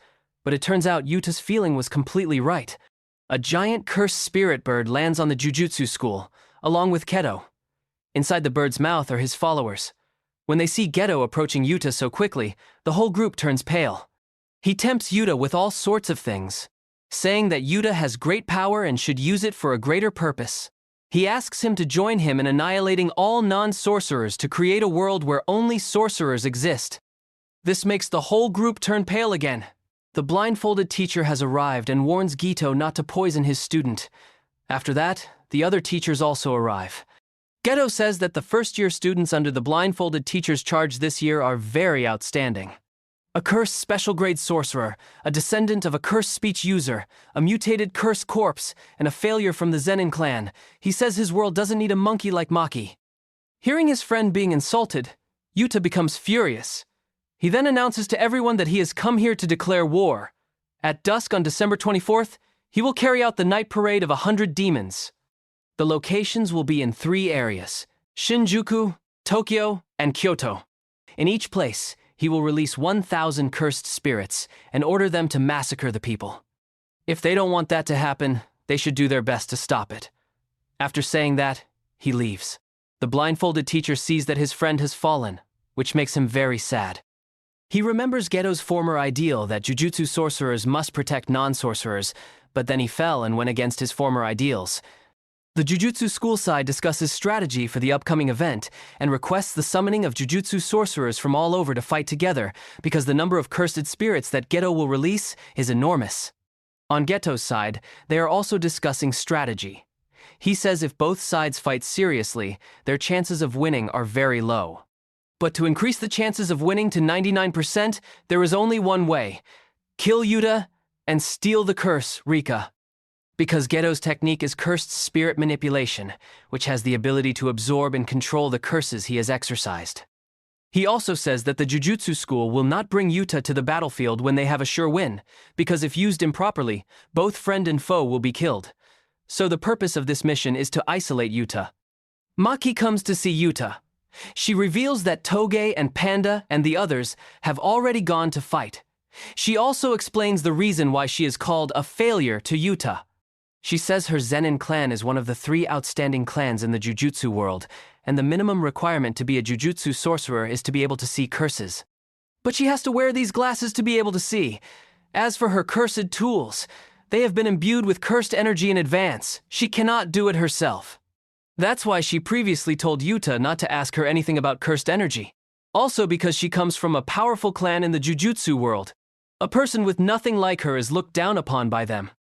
And for that reason, she left the clan, so she doesn't want to be called by her family name. She says once she becomes a grade 1 jujutsu sorcerer, she will return home and wreak havoc on the clan, making them cry because of her, because she is an extremely evil person. Hearing Maki's words makes Yuta want to become a person like her, living a strong and straightforward life. Geto has now arrived at the jujutsu school and has cast a veil around the school. Here, he clashes with Maki. The blindfolded teacher is on the battlefield and starts to wonder where Geto is. Why hasn't the supervisor come to report to him about Yuta's case? which he asked him to investigate before. After hearing that, he immediately grabs Toge and Panda and brings them back to the school because he thinks Geto is there, and there is a high probability that Maki and Yuta will be in danger. As for him, he will stay and deal with the foreigner, whom he considers very troublesome. After dealing with him, he will immediately return. Toge and Panda arrive and see Geto's veil and decide to break through it. As for Maki, she is no match for Geto, so she is beaten to a pulp by him. Panda has broken the veil and appears extremely cool. Then, Panda attacks Geto relentlessly.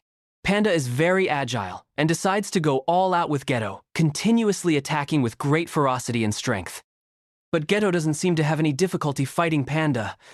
Then, he throws his cursed tool through Panda, but Toge has appeared and taken the hit. The group thought Geto was dead, so they went to Maki's side. But Geto was not dead at all, and he still didn't have a single scratch on him. So, the whole group was beaten by him. Witnessing his friends being beaten, Yuta became very angry and summons the cursed spirit Rika. And this is the second time that Rika has appeared in her complete state, and it is also the first time that Yuta has wanted to take someone's life so badly. Then, he blows away each of Geto's cursed spirits and brings his friends to a safe place. Then, he heals them with the reverse cursed technique. This is a high-level technique that very few Jujutsu sorcerers can use, but Yuta uses it very easily. Seeing Yuta healing Maki makes Rika very angry. Then, she takes Maki away because she thinks Yuta is always so kind to Maki. It's really too unfair to her. Yuta immediately stops Rika, saying that she is his benefactor and he needs Rika to be nice to her too. Noticing Yuta's anger, Rika apologizes to him profusely. Then, Yuta says our enemy is that guy, and he hates him very much, so Rika says she hates him too. Then, Rika gives Yuta a megaphone with the Inumaki clan's seal. Yuta says, "Die." And the whole group of Geto's curses is turned to dust. This makes Geto extremely surprised because Yuta can use cursed speech when he has only been studying Jujutsu for less than a year. After using it, Yuta thinks cursed speech is very difficult to use, so he feels that Toge is very amazing. Meanwhile, the night parade of 100 demons has taken place. Jujutsu sorcerers and the curses are fighting fiercely. Mei is very cool. With just a few slashes, 50 curses are completely destroyed. As for Supervisor Ijichi, he clashes with 2 female students. These 2 girls love to hang people. The supervisor also uses reason to try to get these 2 girls to turn over a new leaf, thinking that they are just kids, so it's still very early to turn back. But it seems that the supervisor's words are just like the wind blowing by, and the 2 girls even want to hang him. Let me introduce to you, the girl on the left is named Mimiko, and the girl on the right is Nanako. You probably recognize that these 2 girls are also the 2 girls that Geto saved in the past, so the 2 girls respect Geto very much. Whatever Geto says, the 2 girls obey him without question. They are about to hang the supervisor when there is a tremor behind the 2 girls, and that is the battle between the blindfolded teacher and the foreigner. The foreigner's name is Miguel. He uses a very special rope woven with rare cursed energy that can disrupt the teacher's technique. As for the teacher, he has revealed one eye.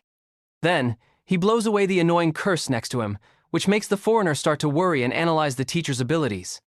He says the teacher can interfere with matter at the atomic level to manipulate space, and what helps him do that is thanks to that eye, so he thinks it will be very difficult for him to hold out for 12 minutes.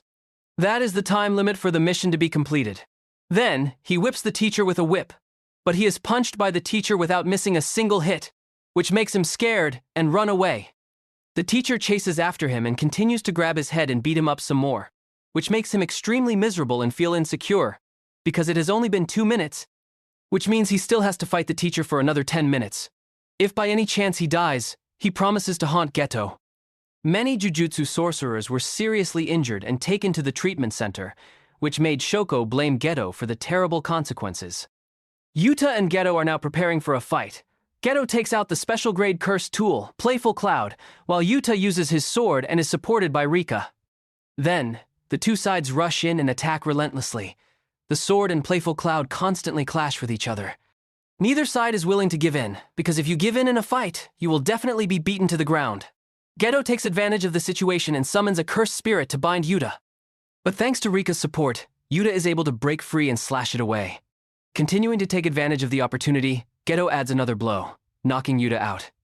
Then, he goes on a non-stop rant about his crazy ideals.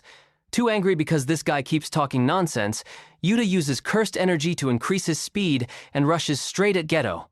He also channels a huge amount of cursed energy into his sword and slashes him, but the sword can't stand it and shatters. It seems like Yuta is at a complete disadvantage. But when he launches an attack containing cursed energy and collides with a physical attack with a margin of error of about 1 in a millionth of a second, a distortion in space will be formed. And that phenomenon is called Black Flash. His Black Flash punch sends Geto tumbling and lying on the ground. Yuta says he doesn't know how Jujutsu sorcerers outside the Jujutsu school live.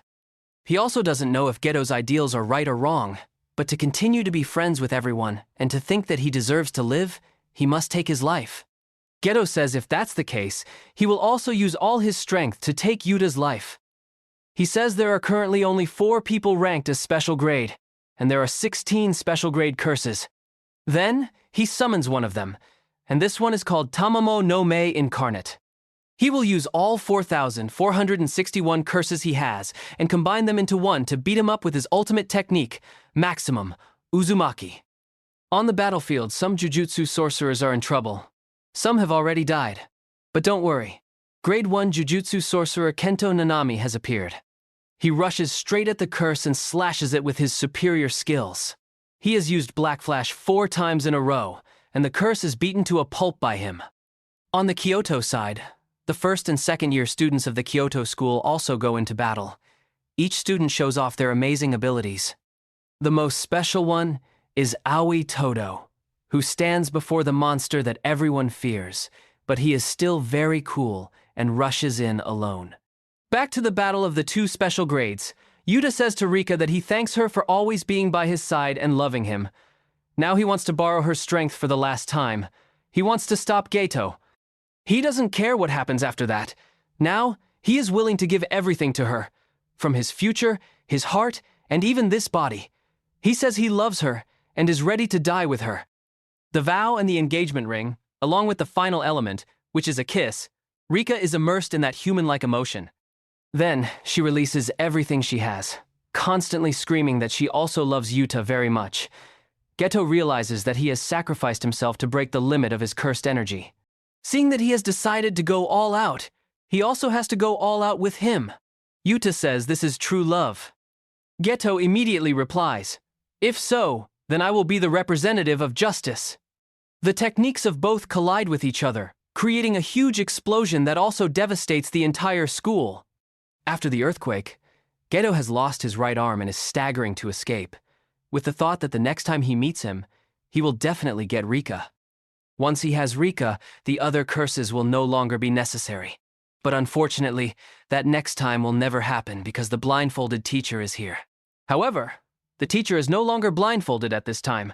He announces that his followers have been defeated and have all fled. He says the teacher deliberately brought his 2 students here to torture him, so Yuta became so angry and strong. The teacher says he trusts Geto because he knows Geto's ideals will not harm young sorcerers without reason. This makes him reminisce about his past with the teacher, and he can't believe the teacher still trusts him.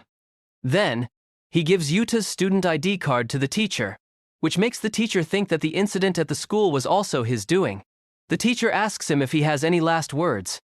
He says no matter what everyone says, he will always hate the monkeys, but he doesn't hate anyone at the Jujutsu school at all. It's just that in this world, he can't smile sincerely anymore.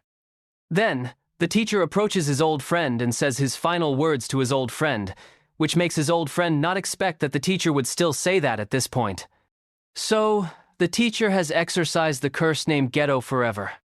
Yuta wakes up after the battle. His friends are all gathered around him. Everyone is very grateful to him for saving them. Then, he walks towards Rika to fulfill his promise to go to the other world with her. Suddenly, Rika returns to her true form when she was little. Then, Gojo also suddenly appears and congratulates Yuta on successfully dispelling Rika's curse. The whole group almost doesn't recognize the teacher because he is not blindfolded. The teacher says that because he investigated Rika but found no suitable clues. A person with no background from a sorcerer lineage becoming a special grade vengeful spirit is really strange, so he thought that maybe the reason for Rika's strength was from Yuta. So, he investigated his background, and indeed, as he thought, Yuta is a descendant of one of the 3 great curses of Japan, Sugawara no Michizane, a very formidable jujutsu sorcerer. And his previous theory that he was the one who cursed Rika, not Rika who cursed him, was completely correct. At that time, he had rejected her death, so it turned out like this. The teacher says the one who cursed has broken the master-servant contract. If the one who was cursed doesn't want to punish the other party, the dispelling of the curse will be complete. And looking at Rika, the teacher thinks he already has the answer. This makes him cry a lot. He thinks that because of him, Rika became that form. And because Geto was targeting him, everyone almost died. Rika comes and hugs him, and thanks him. She says the time she spent with him was happier than when she was alive. Then, she says goodbye to him and tells him to take care of himself. Rika's soul also gradually disappears. Sometime after the night parade of 100 demons, the blindfolded teacher now tells Yuta that Geto's attack was not his fault. If it weren't for him, Geto would have attacked anyway. Then, he gives him his student ID card. Yuta is surprised that the teacher found his card, but the teacher says it wasn't him who found it, but his one and only best friend. Return to the present of Season 2. Gojo wakes up from a dream about 12 years ago, surrounded by his 3 students who have just been promoted to Grade 1 Jujutsu sorcerers. They are none other than Yuji, Megumi, and Nobara. Thinking back on what has happened, Gojo smiles unconsciously. At Master Tengen's office, Aoi Todo and Meimei are present to recommend 5 Jujutsu sorcerers for the position of Grade 1. The first 2, recommended by Mei, are Maki and Panda. The remaining 3, recommended by Todo, are Megumi, Nobara, and his good brother, Itadori Yuji. According to the rules at the Jujutsu Technical College, a person recommended by 2 or more Grade 1 Jujutsu sorcerers must complete a mission with current Grade 1 Jujutsu sorcerers or equivalent, and then, depending on the result, it will be decided whether the recommended person will become a Grade 1 sorcerer. Gojo and Utahime suspect that there is a mole within the Jujutsu sorcerers, as special grade cursed spirits are appearing more and more frequently.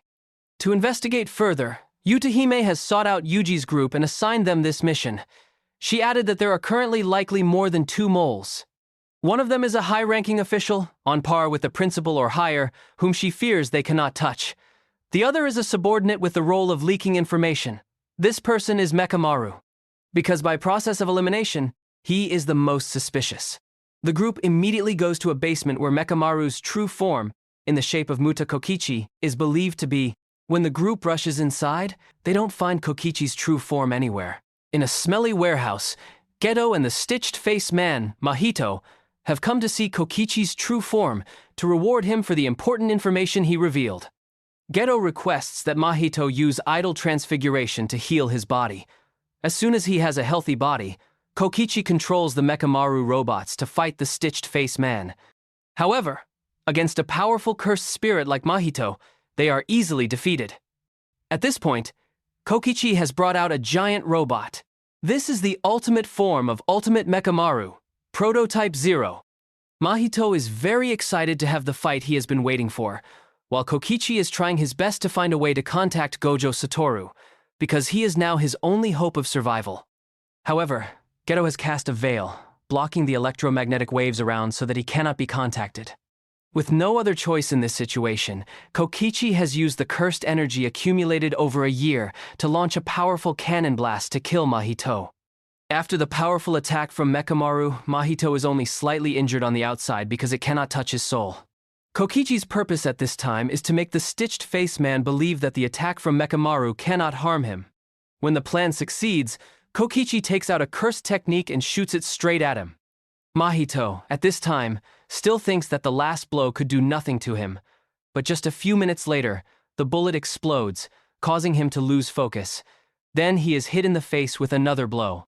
Knowing that he cannot hold out for long, Kokichi uses all his strength for the next technique, rushing forward to finish off Mahito. But he could not have expected that he had used domain expansion, self-embodiment of perfection. Dozens of giant hands appear and slap Mekamaru so hard that he cannot stand up.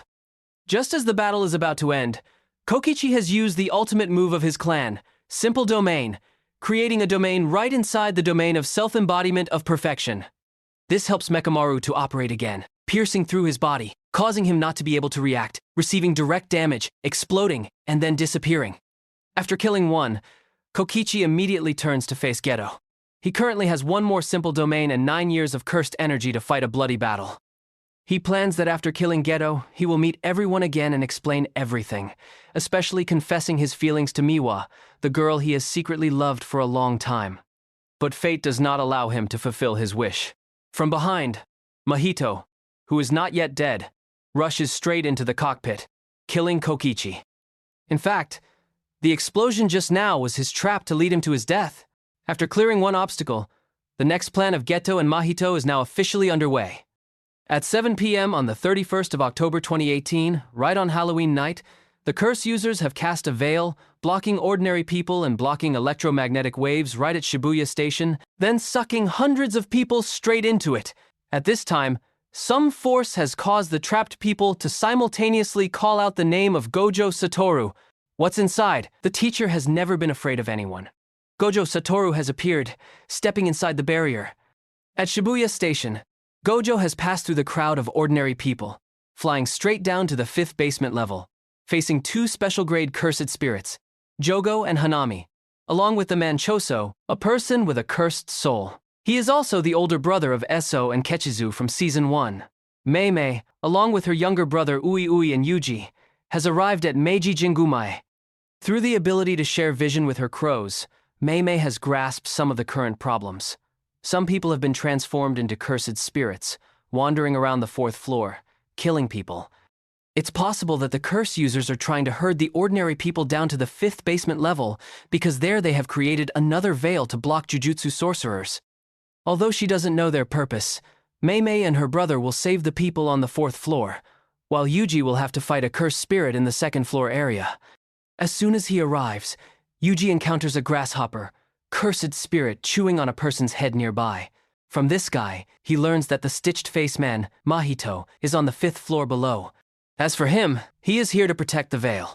Hearing that, Yuji immediately guesses that the nail covered in talismans behind him is the cursed barrier technique. Without much thought, he immediately rushes in and attacks, punching the grasshopper in the face. However, that is not enough to kill a cursed spirit that can speak human language like him. The two continue to fight, exchanging blows, fighting back and forth fiercely. After a while, they get bored. Yuji and the grasshopper decide to fight hand-to-hand to get it over with. It was thought that the 4-armed guy would be the one to win against the 2-armed one, but who would have thought that the one with more arms would be the one to get beaten? Seeing Yuji approaching, the grasshopper immediately spits poison, but he dodges it. He also gives him a punch that goes through his stomach. After the battle, the barrier nail has been destroyed. At the same time, at Shibuya Station, Teacher Gojo is being put in a difficult situation as innocent people are trapped all around. Before, Gojo had told the volcano-cursed spirit that the 6 eyes are strongest when alone. It is for this reason that they have conspired to create this veil to trap people around to reduce Gojo's strength. Also, because there are so many people, Gojo cannot use domain expansion, unlimited void. The ultimate purpose of a Jujutsu sorcerer is to protect people, after all. The mission of the 3 cursed spirits is to stall for 20 minutes, then Geto will appear and use the prison realm. Seeing the people being killed by Gojo doesn't stand still anymore and starts using the power of his 6 eyes. The blindfold has been removed, which means the teacher's strength will be on a completely different level. Jogo and Hanami try to rush in and attack. The result is that the volcano guy loses an arm, and Hanami has her weak points, the 2 branches on her eyes, ripped out. Choso doesn't stand still either when he sees his comrades being beaten. He uses blood manipulation, killing countless people to sneak attack, but still can't touch the teacher of the 6 eyes. Jogo and Hanami still try their best to attack to stall for 20 minutes as planned. However, facing the strongest Jujutsu sorcerer is not simple. Soon after, Hanami has to pay the price for his actions with his own life. At Meiji Station, Yuji, along with Mei and Ui, has reached the 5th floor. However, Mahito is no longer there. Talking to a victim there, he learns that the stitched face man has boarded the subway to Gojo's location. Back at Shibuya Station, Mahito's train has also just arrived.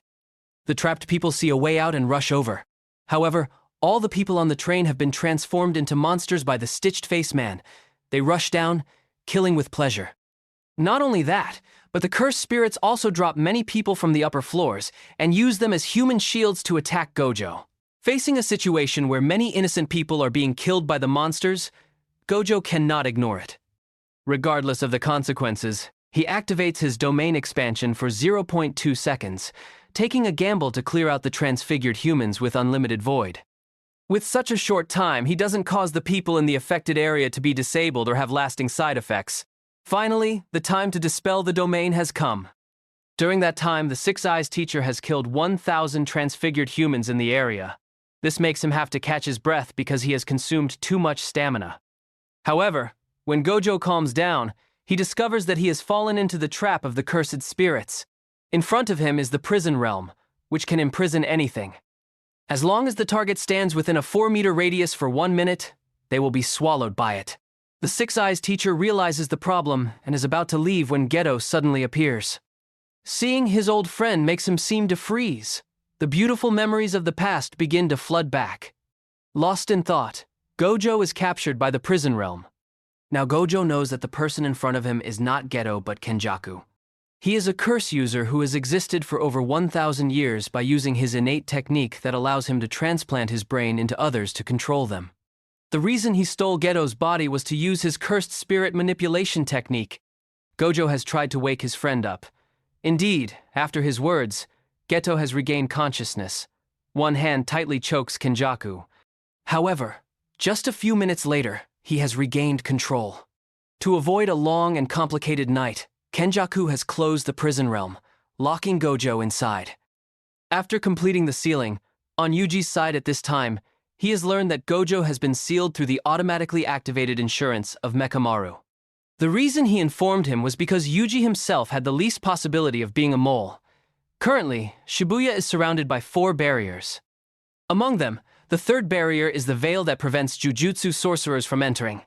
Therefore, Yuji is forced to take a detour to inform everyone.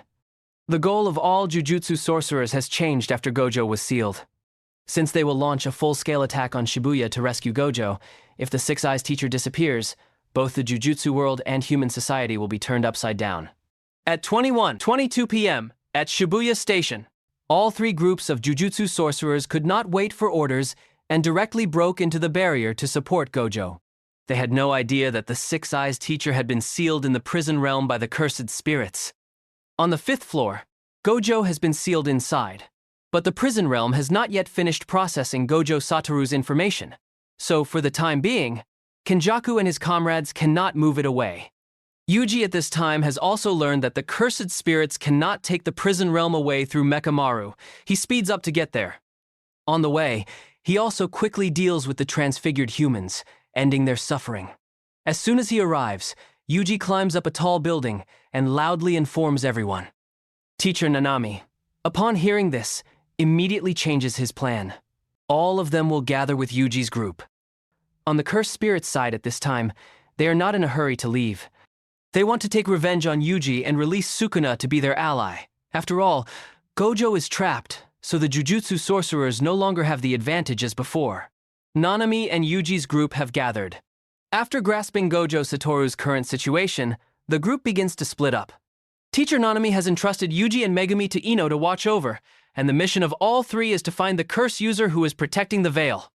The curse users protecting the veil are standing on a nearby skyscraper, confident that the Jujutsu sorcerer group cannot find them. Not to mention, below the building is teeming with transfigured humans blocking the way. No sooner had the words left their mouths than Yuji's group appeared, using a cable to tie up the 3 of them and throw them from the building. However, Ino only found 1 nail containing the barrier technique. The other 2 are currently in the hands of the bearded curse user. Yuji, without saying much, quickly used a cable to tie him up and then threw him straight to the ground. This bearded curse user is also not ordinary. Falling from the 41st floor without any injuries is enough to understand. Now Megumi and Yuji have to deal with him as quickly as possible so that the Jujutsu sorcerers inside can advance. On the top of the building, the 2 grandmother and grandson curse users are facing Ino. Even so, he doesn't understand why the grandson is trying his best to protect the old woman. Meanwhile, she is not fighting but just sitting and attentively chanting some spell. Suddenly, the atmosphere begins to change, sending a chill down Ino's spine. The old woman, at this time, has signaled for her grandson to pop a pill into his mouth. It turns out that all this time, she has been performing a seance ritual to summon Toji's soul into her grandson's body. Ino finally knows that the old woman sitting there is a spirit medium. Her grandson is transformed into Toji through the seance technique. Who else to summon but the strongest soul who almost killed Gojo Satoru? With the overwhelming strength from his opponent, Ino can no longer stand firm. On the battlefield below, Yuji and Megumi have completely gained the upper hand. The bearded man is continuously beaten to a pulp. However, he doesn't understand what technique he is using to become the king of endurance. After fighting for a long time, he is still standing with his horse face like that. At this point, the two young men from the Jujutsu school have to use all their strength because the others are waiting for them. Megumi continuously uses his Shikigami to harass so that Yuji can attack. Megumi had quickly discovered that the old man was using the reversal technique. To put it simply, the stronger you hit, the weaker it becomes. Now, they just need to attack at the same time. One strong and one weak, and they will surely defeat him. Megumi, while attacking with Yuji, also summons his weakest Shikigami. Unexpectedly, the light flick of the toad's tongue causes him serious injury. Not missing this opportunity, the two immediately launch a barrage of attacks. Finally, Yuji delivers the decisive blow. He pretends to use all his strength, then suddenly adjusts the force to its weakest and punches him like swatting a fly. But the power of that last blow sends the bearded man flying tens of meters away, knocked out on the spot. At 10:02 p.m. at Tokyo Station, the battle between Mei Mei and the curse user has also come to an end. Since her technique is only to control them, it is almost useless in life and death battles. From a very young age, she has risked her life to train. Now, Mei Mei can fight without using her technique. The curse user cries and begs for his life, but it is too late. Because for her, a person's life is only valuable when it can bring benefits or be exchanged for money. At the same time, Yuji has successfully destroyed the sealing nails of the veil. However, only the barrier preventing Jujutsu sorcerers has disappeared. Now only the barrier imprisoning teacher Gojo and the barrier trapping the people are left. Megumi and Yuji are about to gather with their senior when they suddenly see Ino falling from the rooftop. With swift movements, Yuji manages to catch him. Seeing that Ino is in critical condition, Megumi has to take him back for treatment. Yuji will go straight to the station with Mekamaru. On the rooftop, Toji's soul has taken control of the grandson's body. Although the old woman's spirit medium had anticipated this, perhaps because his body was too strong, the grandson's soul lost and was eliminated. And the first thing Toji does is to kill the old woman who summoned him back to life. Nobara and the supervisor, Nita, are on their way to the station when they are unfortunately blocked by the man Haruta. Although both of them have tried their best to resist, they are still beaten black and blue by him. Just as the two girls are about to die under the pervert's sword, a familiar figure suddenly breaks through the glass door and enters. Teacher Nanami, the grade 1 Jujutsu sorcerer of the Jujutsu school, has walked straight towards Haruta and loudly asked him about the number and location of his comrades. The little guy had just opened his mouth and said 2 words when he was hit with a punch full of cursed energy in the mouth. Knowing that the person in front of him was not easy to bully, Haruta was about to make a run for it, but was caught by the head by Nanami and given a few more heavenly blows. Fortunately, thanks to the miracles on his face, he survived the powerful blows just now. Kenjaku, in Geto's body, has approached the two sisters, Mei Mei. After a few words of greeting, he releases a special grade disease, Cursed Spirit, to deal with the person who was once his senior. Before leaving, Kenjaku says that if she can defeat it, he will be her opponent in the next battle. The smallpox deity immediately uses domain expansion and traps Mei Mei in a coffin. After it finishes its incantation, a giant rock crushes the coffin, sinking it into the ground. The smallpox deity begins to count down. If after 3 counts, the opponent cannot escape, they will be infected and stay in the coffin forever. When the special grade Cursed Spirit counts to 2, Mei Mei has successfully broken the coffin and escaped. She feels very excited because it's been a long time since she's had an opponent strong enough to push her so close to death. Yuji is on his way to the station where Teacher Gojo is being held when he discovers countless people being attacked by transfigured humans. While he is hesitating whether to save the people first or not, he is fortunate to meet Toge. After entrusting the task of saving the people to his senior, he can finally continue to the place where the Six Eyes teacher is being held. Accidentally, on his way there, Yuji runs into Choso. Thinking of the grudge of having his two younger brothers killed, he can't help but get angry and immediately uses flowing red scale to attack. This is a blood manipulation technique that helps increase blood pressure to its limit. The blood compressed from flowing red scale will be enhanced with curse technique and then shot out from one point with an initial velocity surpassing the speed of sound. Yuji nimbly dodges the blow, then closes in on the target and launches a double attack, but it seems to have no effect. Although the blood manipulation technique that Choso uses is more suited for long-range attacks, his physical skills are not to be underestimated. Yuji is about to use all his strength but is still pushed into a difficult situation as he is continuously hit. Seeing that Yuji cannot fight back against Choso, Mekamaru uses the little energy he has left to plan, telling him to hide in the bathroom. When he gets inside, he falls into the trap that Yuji has created. All the water pipes in the bathroom have been broken, causing the pressure from flowing red scale to be released. Due to the osmotic pressure from the water, the red blood cell membrane in the blood is broken. This makes Choso unable to control the blood outside his body. Taking advantage of this, Yuji continuously attacks, overwhelming his opponent. Thinking that he has won, he lets his guard down and loses his focus. Choso takes that opportunity and compresses the blood in his hand to its limit to prevent it from being soaked in water. Then, he enhances that blood clot with his main force and shoots it through Yuji's liver. This technique is called blood meteorite. Yuji, although seriously injured, thinks of his comrades and is determined not to give up. The two continue to fight, exchanging blows with fierce attacks. Thinking that he will create a surprise attack with his left hand, Yuji puts all his strength into this decisive blow. However, it doesn't bring any results and instead causes him to receive a heavenly blow from Choso. It turns out he had guessed his intention, so he had used blood to reinforce his ribs, making them as hard as steel. After that wrong decision, Yuji no longer has the strength to fight. Just as Choso is about to send him to the other world to apologize to his two deceased younger brothers, the insurance of the King of Curses, Ryomen Sukuna, is activated. For some reason, Choso at this time is trembling with fear and leaves. A stream of non-existent memories begins to flow in his mind. In that memory, he sees Yuji as his youngest brother. After Choso leaves, the two girls, Mimiko and Nanako, approach Yuji. They plan to awaken the King of Curses, Ryomen Sukuna, from his body. Back to Meimei's battle. She is continuously trapped in the coffin by the special-grade cursed spirit and then crushed by a rock. This process repeats, allowing her to realize the opponent's series of techniques. Although she can still escape, if she is trapped 2 more times, she fears she will not be able to move normally anymore. She also doesn't want to face Geto in the next battle in such a state. After concentrating her cursed energy into one of her 2 crows, she discovers that the coffin will target the one with the stronger cursed energy by reflex. Now, to defeat it, the only way is to use her younger brother, Ui, as bait. Although she knows that he might lose his life, the boy is still very willing to sacrifice himself. As planned, as soon as Ui releases his cursed energy, the smallpox deity immediately traps him in a coffin. But as quick as a flash, Meimei rushes over and cuts off both of its arms before it can finish its incantation.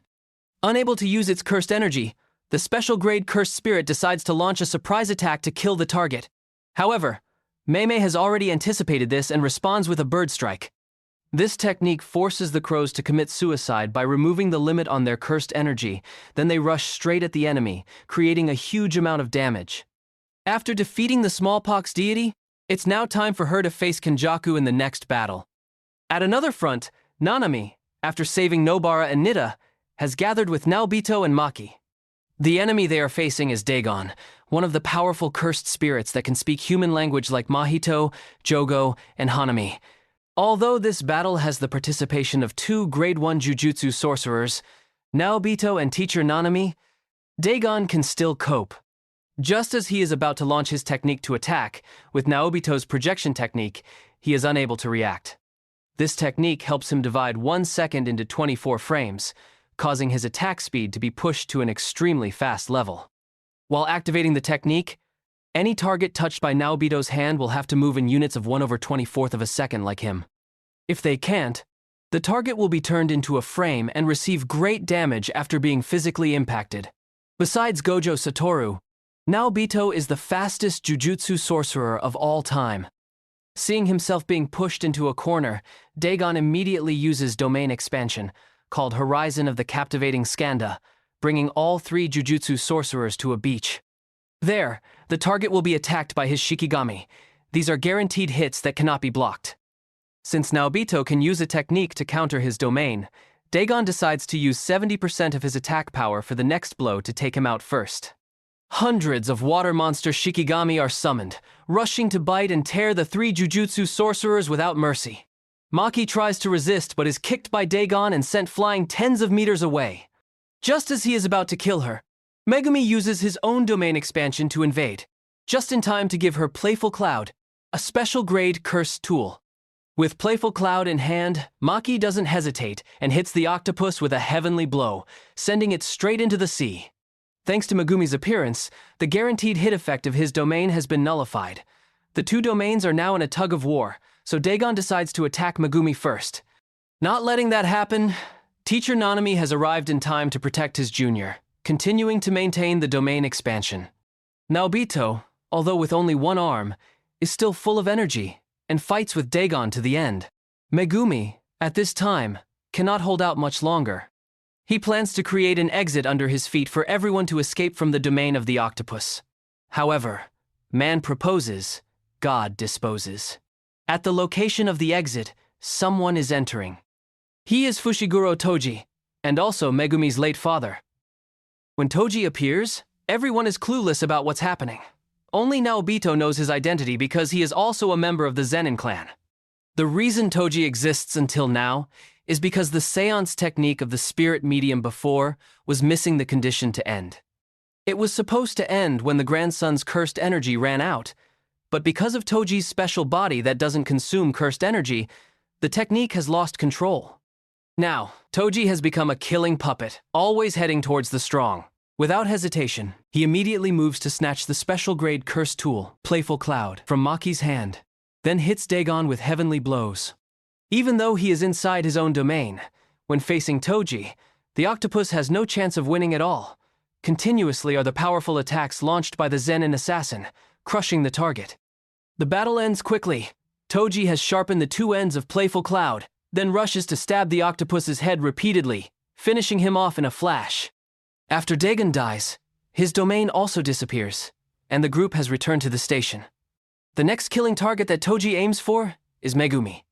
Before he can understand what's happening, he is dragged to another place by his father. Inside the station, Jogo has appeared next to the remaining part of Dagon's body. Furious over his comrade's death, he madly attacks the people present there. First is Nanami, who is burned alive, then Maki. Naobito uses his agile speed to dodge, but in the end, he still becomes a victim of the volcano head. In a flash, Jogo has sensed the presence of Sukuna nearby. Thinking for a moment, he realizes that one of Sukuna's fingers has just been released somewhere in Shibuya. With supreme speed, Jogo has quickly arrived at the location. The 2 girls, Nanako and Mimiko, are putting a finger into Yuji's mouth to release the King of Curses. Without saying much, he immediately burns both girls with his flames. In front of the vessel containing Sukuna, Jogo remembers Geto's words. If he lets Yuji swallow 10 of Sukuna's fingers at once, the King of Curses will temporarily take control of his body. Without waiting any longer, the volcano head immediately takes out 10 of Sukuna's fingers and puts them in Yuji's mouth. Currently, his body has about 15 of the King of Curses' fingers. While lost in thought, Mimiko and Nanako have revived. Thanks to the technique of one of them, Jogo's flames have been nullified. The volcano guy angrily points his hand at the 2 girls and tells them to get out of the way, then realizes he doesn't have a hand anymore. It has been cut off by Ryomen Sukuna at some point, without Jogo even realizing it. At this time, the atmosphere suddenly fills with an evil aura. The appearance of the King of Curses, Sukuna, makes Jogo and the 2 girls unable to breathe. Since the volcano guy raised his head a little too high when standing in front of the boss, the peak of the mountain on his head was cut off in an instant. Yuji, thanks to the fingers, has also revived, so Sukuna allows the two girls to express their wishes. Although very scared before the King of Curses, Nanako still begs the boss to kill Kenjaku to free her master Geto to rest in peace. In return, she will show the boss the location of one of his fingers for him to retrieve. Thinking the boss would have mercy and accept, who would have thought that both girls would die a tragic death? Sukuna thinks that just based on one or two fingers, they could order him around is truly ridiculous. Next is Yogo. Sukuna asks him what he wants. Seeing the tragic death of the two girls before him, the volcano head just softly says that he only wants to revive the boss and dares not do anything else. Although Sukuna has temporarily taken control of Yuji's body, it won't be long before he takes it back. Therefore, Jogo begs Sukuna to make a pact with Yuji to take control of his body permanently. However, the King of Curses thinks this is unnecessary because he has a plan of his own. To repay the 10 fingers that Jogo gave him, Sukuna gives him a chance. As long as the volcano head can land one hit on him, Ryomen Sukuna is willing to work under him. Jogo sees this as a good deal and agrees without thinking. Outside the streets of Shibuya, Megumi is extremely tense as he faces his own biological father. He summons hundreds of rabbit Shikigami to prevent Toji from approaching, but with his sharp intuition, he still finds him. A hand-to-hand combat battle takes place, but no matter how hard he tries, Megumi and his rabbits are no match for the Zenin assassin. With just one stomp on the floor, Toji uses the debris to destroy his son's Shikigami in an instant. When the rabbit shield is gone, Megumi has no choice but to run as fast as he can to escape. However, this is not a good way, as speed is not his forte. After a while of being chased, Toji finally catches up to him in an alley. Due to the narrow terrain being disadvantageous for him, Megumi plans to deliver a decisive blow as soon as he has the chance. When Toji rushes to attack, he accidentally steps on a rabbit Shikigami and stumbles. Seizing that opportunity, he immediately brandishes his knife and stabs forward, but he easily dodges it. After that encounter with Megumi, Toji has regained a part of his memory. In the past, he had told the Zenin family that he would sell his son to them. If Megumi could use the Zenin clan's technique, the price would be higher. At that time, Toji only saw his Zenin clan as a pile of garbage, but he believed that if his son had talent, it would be a little better.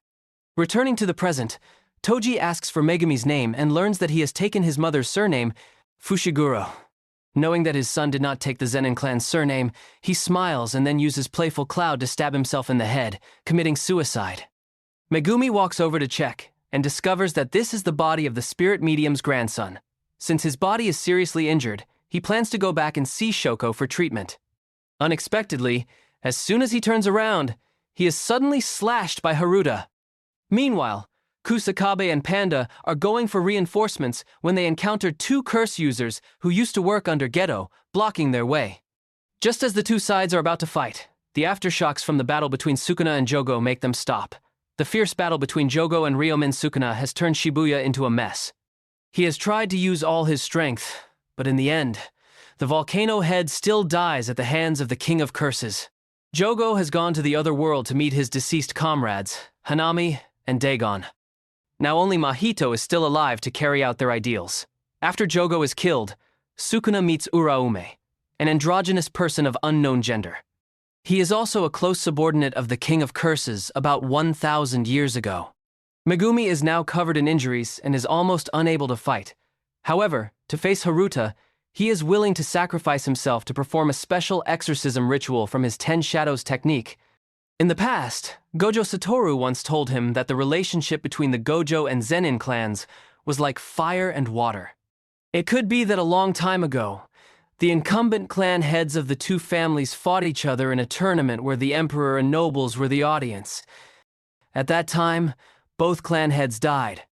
On the Gojo clan side, the one who fought at that time also possessed the Limitless and 6 eyes, just like Satoru now. As for the Zenin family, this person used the 10 Shadows, just like Megumi. Returning to the present, he has used the technique that the Zenin clan head used at that time. Haruta realizes the problem, but it is too late. A powerful Shikigami is summoned through a forced exorcism ritual between the two people. Mahoraga, the 8-handled sword divergent Sila Divine General, is officially awakened. After completing the ritual, Mahoraga attacks its first target, which is Megumi. Then, it intends to go and make mincemeat of Haruta when Sukuna appears in time to rescue him. The King of Curses knows that when Haruta dies, Megumi's exorcism ritual will also end, so his saving this scum is to protect Megumi's life. After using the reverse curse technique to save Megumi's life, Sukuna has stood up to face Mahoraga.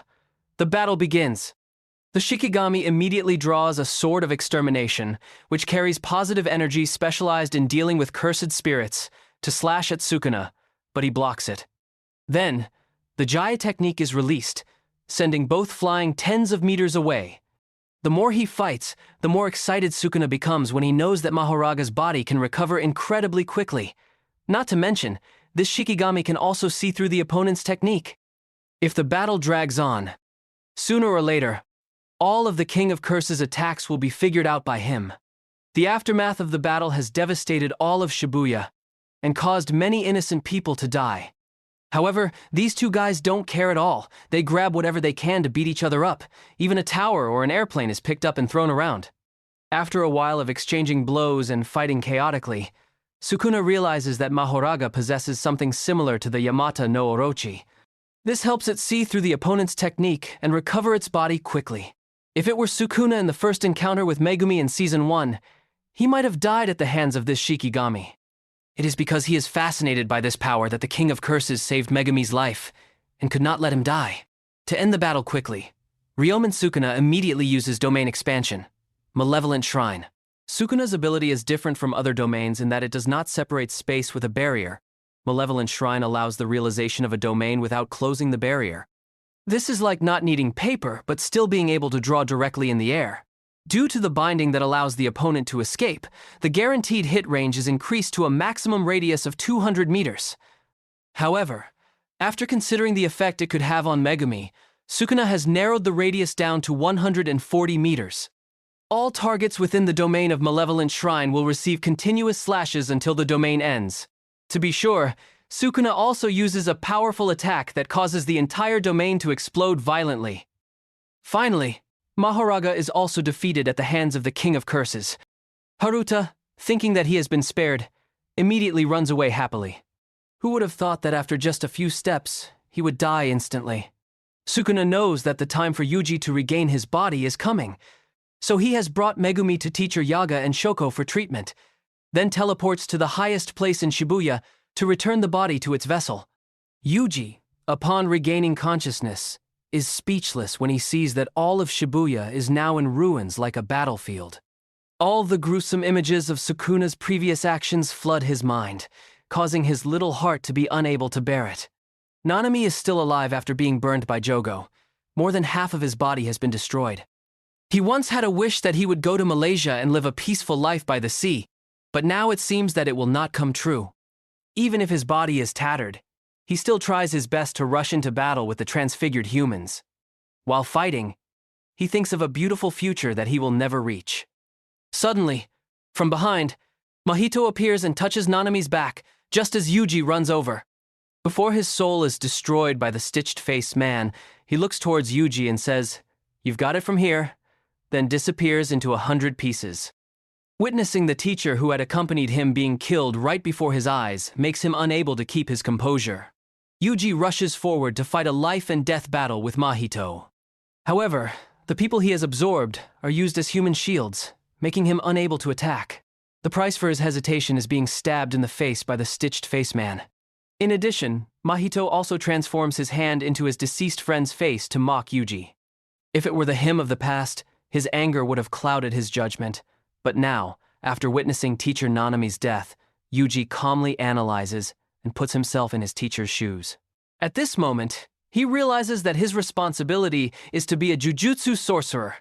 Regaining his spirit, Yuji moves straight towards Mahito, hitting him a few times and making him dizzy. The annoying thing about Mahito is that he can transform his body into many different shapes in battle. Sometimes he turns his arm into a gun, sometimes his mouth into a sword, intending to kiss Yuji, but luckily, he dodges it. Realizing that Yuji's strength can threaten his life, Mahito decides to use his trump card, which he has prepared, the transfigured humans. Not long ago, he had asked Dagon to swallow a lot of people with the purpose of dealing with Yuji. Because the last time he touched his soul, he had faced the king of curses, Ryomen Sukuna, so now he doesn't dare to use that move anymore. Jogo doesn't want Yuji to die, so he is about to stop him, but Mahito has split his body into two parts and run in different directions to find his target. One part of his body, carrying 70% of his strength, is facing Yuji under the station, and the other part, carrying 30% of his strength, is fighting Nobara on the ground. Knowing that this girl is Yuji's best friend, Mahito has planned to use her body to destroy his soul. The battle between Nobara and Mahito's clone has quickly broken out. Since this is a body with only 30% of his strength, he cannot use the technique that touches her soul. In terms of combat ability, the girl from the Jujutsu school is not inferior. Continuously, the nails are launched, causing the clone of the stitched face man to fall into the trap that Nobara has set. In a flash, she has approached the stitched face man, then suddenly launches a resonance blow with her cursed energy straight into the nail hammered into his head. The effect of this technique has directly affected the original Mahito who is fighting with Yuji. Seeing Nobara's technique makes Yuji know that he is not alone. Due to the prolonged effect of the technique, Mahito is immobilized for a period of time. Seizing that opportunity, Yuji doesn't hesitate and continuously attacks, punching and kicking him, leaving the stitched face man unable to do anything but take the beating. Nobara now also knows that the one in front of her is a clone that cannot use the technique that touches the soul, so her fighting spirit is also raised. Knowing that he can't win, Mahito's clone immediately runs for his life. Below the station, the original stitched face man also splits his body into many parts and runs in all directions. Due to his vision being blocked by his cursed energy, he misjudges the position and lets Mahito escape. When he chases him to the basement, Yuji discovers that there are two identical ones there. What he couldn't have foreseen was the appearance of his friend Nobara. Before he could understand what was happening, the original Mahito had suddenly run over and touched her face. At that moment, images of the happy days with his friends at Tokyo Jujutsu High flash through her mind. Her last words to Yuji are to ask him to pass on a message to everyone, to let them know that her life was not bad at all. As she finishes her sentence, her face begins to transform, then explodes right in front of Yuji. Her sudden death leaves him stunned. Witnessing his loved ones being killed one after another causes Yuji's spirit to completely collapse. Mahito takes that opportunity and rushes in, landing a black flash on him. Now, Yuji has no will to fight at all. He leaves his body for the stitched face man to continuously beat without mercy. While hitting him, Mahito says that Yuji is his opposite. He and him are only different in that he kills without thinking, while he saves without any consideration. As he finishes his sentence, the stitched face man is about to brandish his sword and kill him when a familiar clap suddenly rings out, causing Yuji to disappear right before his eyes. Mahito, before he can understand what's happening, sees Todo Aoi has stepped forward. Mahito, at this time, realizes that his position has been swapped by the muscular young man's displacement technique. Arata is also present and informs Todo that Nobara has been treated, but her life is in grave danger. To revive his best friend's spirit, Todo has encouraged Yuji with all his might. He also mentions what the deceased had entrusted to him before they closed their eyes. Thanks to Arata's healing technique, Yuji can temporarily continue to fight. Before leaving, he also says that the possibility of saving Nobara still exists, although it is only slightly greater than zero, but that is enough for Yuji to regain his will to fight immediately. A black flash is launched by him straight at Mahito, proving that Yuji has returned to the path of becoming a jujutsu sorcerer. At the same time, on the late train to Shibuya Station, the members of the Kyoto Jujutsu School have said goodbye to Mekamaru. Perhaps the most heartbroken among them is Miwa, the girl that Kokichi loved most. The reason they are only now providing reinforcements is that Mekamaru had assigned them another mission because he was afraid that everyone would be in danger. Back to the battle with Mahito. He is constantly being beaten as Yuji combines with Todo. Not to mention, the muscular young man's clapping and swapping technique still has no solution. Although Mahito's soul is only at 40% due to suffering a lot of damage from Yuji's attacks and the resonance from Nobara before, defeating him is not simple at all. To end this battle quickly, all three of them have unleashed 120% of their hidden potential. The Stitch Face Man uses the body repel technique, attacking directly at Yuji and Todo, making the displacement technique no longer effective. Mahito vows that this is the last time he and Yuji will curse each other. Todo and Yuji have exchanged information with each other through eye contact, then suddenly swap places with Mahito to restrain him. However, the stitched-faced man has quickly separated his head from his body, with the purpose of separating the muscular young man from Yuji. In addition, Mahito also uses polymorphic soul isomer, which is a transfigured human created from souls with weak rejection reactions, but its attack power is extremely strong. Todo guesses that Mahito has split his body according to an 80-20 ratio, so he decides to swap the weaker part to his brother, while he will face the transfigured human. While fighting, the muscular young man accidentally reveals an opening and receives a blow from his opponent, leaving him breathless. Although the attack power is extremely superior, after taking another punch from Todo, the transfigured human has been destroyed. Now, he only needs to destroy 2 more, and he can return to his brother. Yuji is now also using all his strength to fight with Mahito. Accidentally, while being thrown tens of meters away, he is gathered with Todo after the 2 transfigured humans were destroyed. If they continue to fight like this, the chances of winning will be very low, so Mahito has learned from Gojo Satoru and used domain expansion, self-embodiment of perfection, for 0.2 seconds. This helps him to be safe when facing the King of Curses, Sukuna, when touching Yuji's soul. Although Todo has used a simple domain to defend, one of his arms has been transformed, forcing him to cut it off.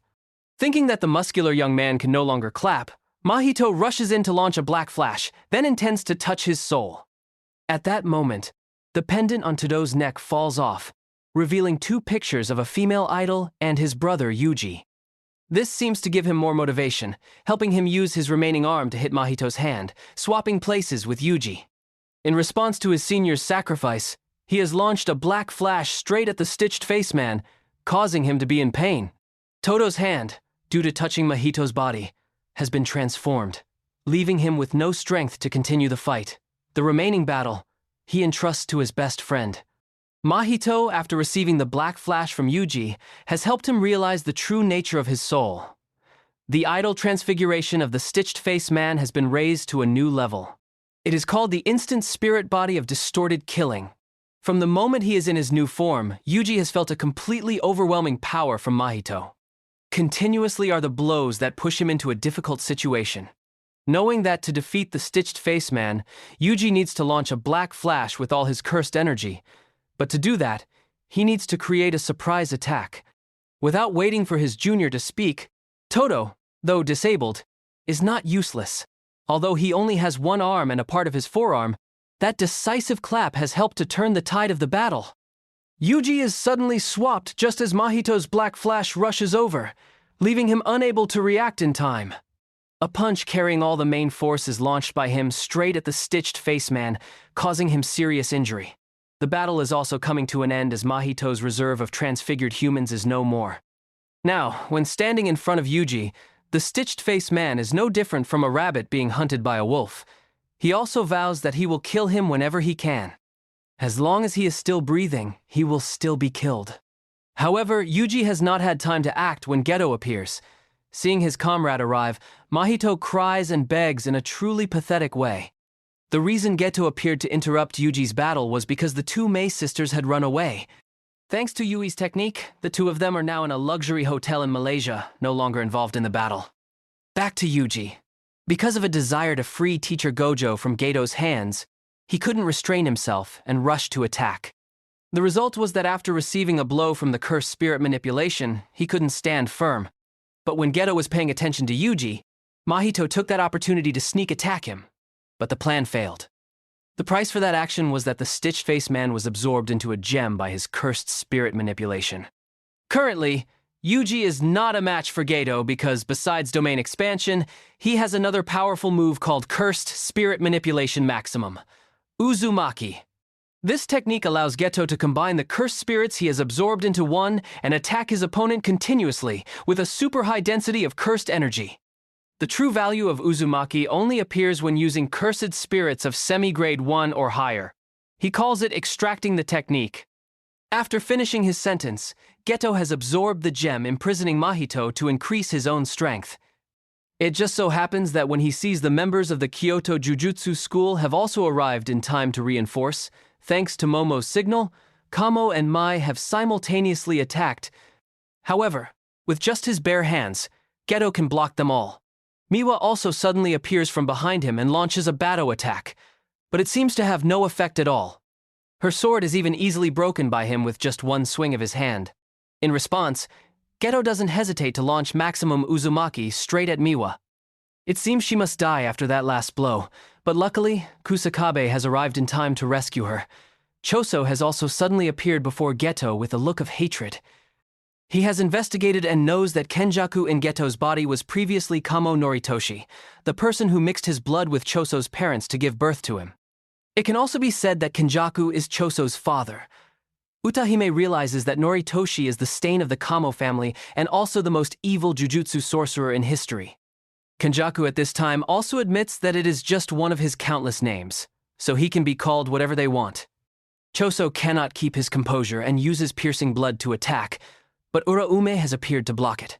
Even so, the blood manipulation technique is not without its reputation. Facing this dangerous technique has made Geto vigilant, and he has his cursed spirit run away. But when Choso is fighting with Geto, Panda suggests that they all rush up and steal the prison realm to free Gojo Satoru. Unexpectedly, this plan has been discovered by Uraume and blocked by Frost Calm, which is a high-level ice technique that restrains the target over a wide area. If they move arbitrarily, their bodies will shatter. Just as Uraume is about to finish off Choso, Yuji suddenly rushes over to block him. Perhaps because he is the vessel of Sukuna, the layer of ice on his body is very thin. Angry because someone is blocking his way, Uraume once again uses his move to kill everyone present. But a figure of great stature has appeared to rescue them. Geto, upon seeing him, realizes that the girl in front of him is Yuki Tsukumo. Meeting his old acquaintance again, Geto once again affirms his purpose of creating chaos beyond his control. Since he has completed the extraction of the technique from Mahito, he can now use the idle transfiguration of the stitched face man. As soon as he performs a veil that covers a large area, Geto says that he has used idle transfiguration from a distance with two types of non-sorcerers that he had marked before. The first type is those who have swallowed a cursed object, like Itadori Yuji, and the second type is people who possess a technique but have a non-jujutsu brain structure, like Yoshino Junpei. He has adjusted the brains of both types to be like those for jujutsu sorcerers. The former type has the strength of a vessel, while the latter type has learned how to use their technique. Once the seal is released, they will understand more about cursed energy and slaughter each other. All of them are children and cursed objects that Geto has carefully selected, which means that releasing 1,000 Yujis with malicious intent has been released in this chaos. As he finishes his sentence, he releases countless cursed spirits and then takes the prison realm and leaves before the helpless Yuji. Currently, 23 wards in Tokyo have been almost completely wiped out. The government doesn't know how to explain to the people when the existence of cursed spirits has been a secret until now.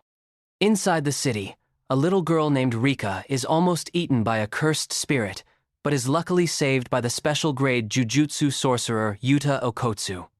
After that, Yuta returns to a meeting with the Jujutsu Sorcerer Council and makes a binding vow with them that he will personally kill Itadori Yuji. Even if he is a student of Gojo Satoru, he will not spare him because Toge's arm was lost in Shibuya when Yuji was possessed by Sukuna. After the incident in Shibuya, the Jujutsu headquarters has issued 5 emergency notices. First, the council has confirmed that Suguru Geto is still alive and will be sentenced to death once again. Second, Gojo Satoru is identified as an accomplice in the Shibuya incident and is permanently expelled from the Jujutsu world. Anyone who tries to release him from the prison realm will also be considered an accomplice. Third, Principal Yaga of Tokyo Jujutsu High is sentenced to death for inciting Gojo Satoru and Geto Suguru to cause the Shibuya incident. Fourth, the stay of execution for Yuji is lifted, and the death penalty is to be carried out immediately. Finally, special grade Jujutsu sorcerer Yuta Okkotsu is appointed as the executioner of Itadori Yuji.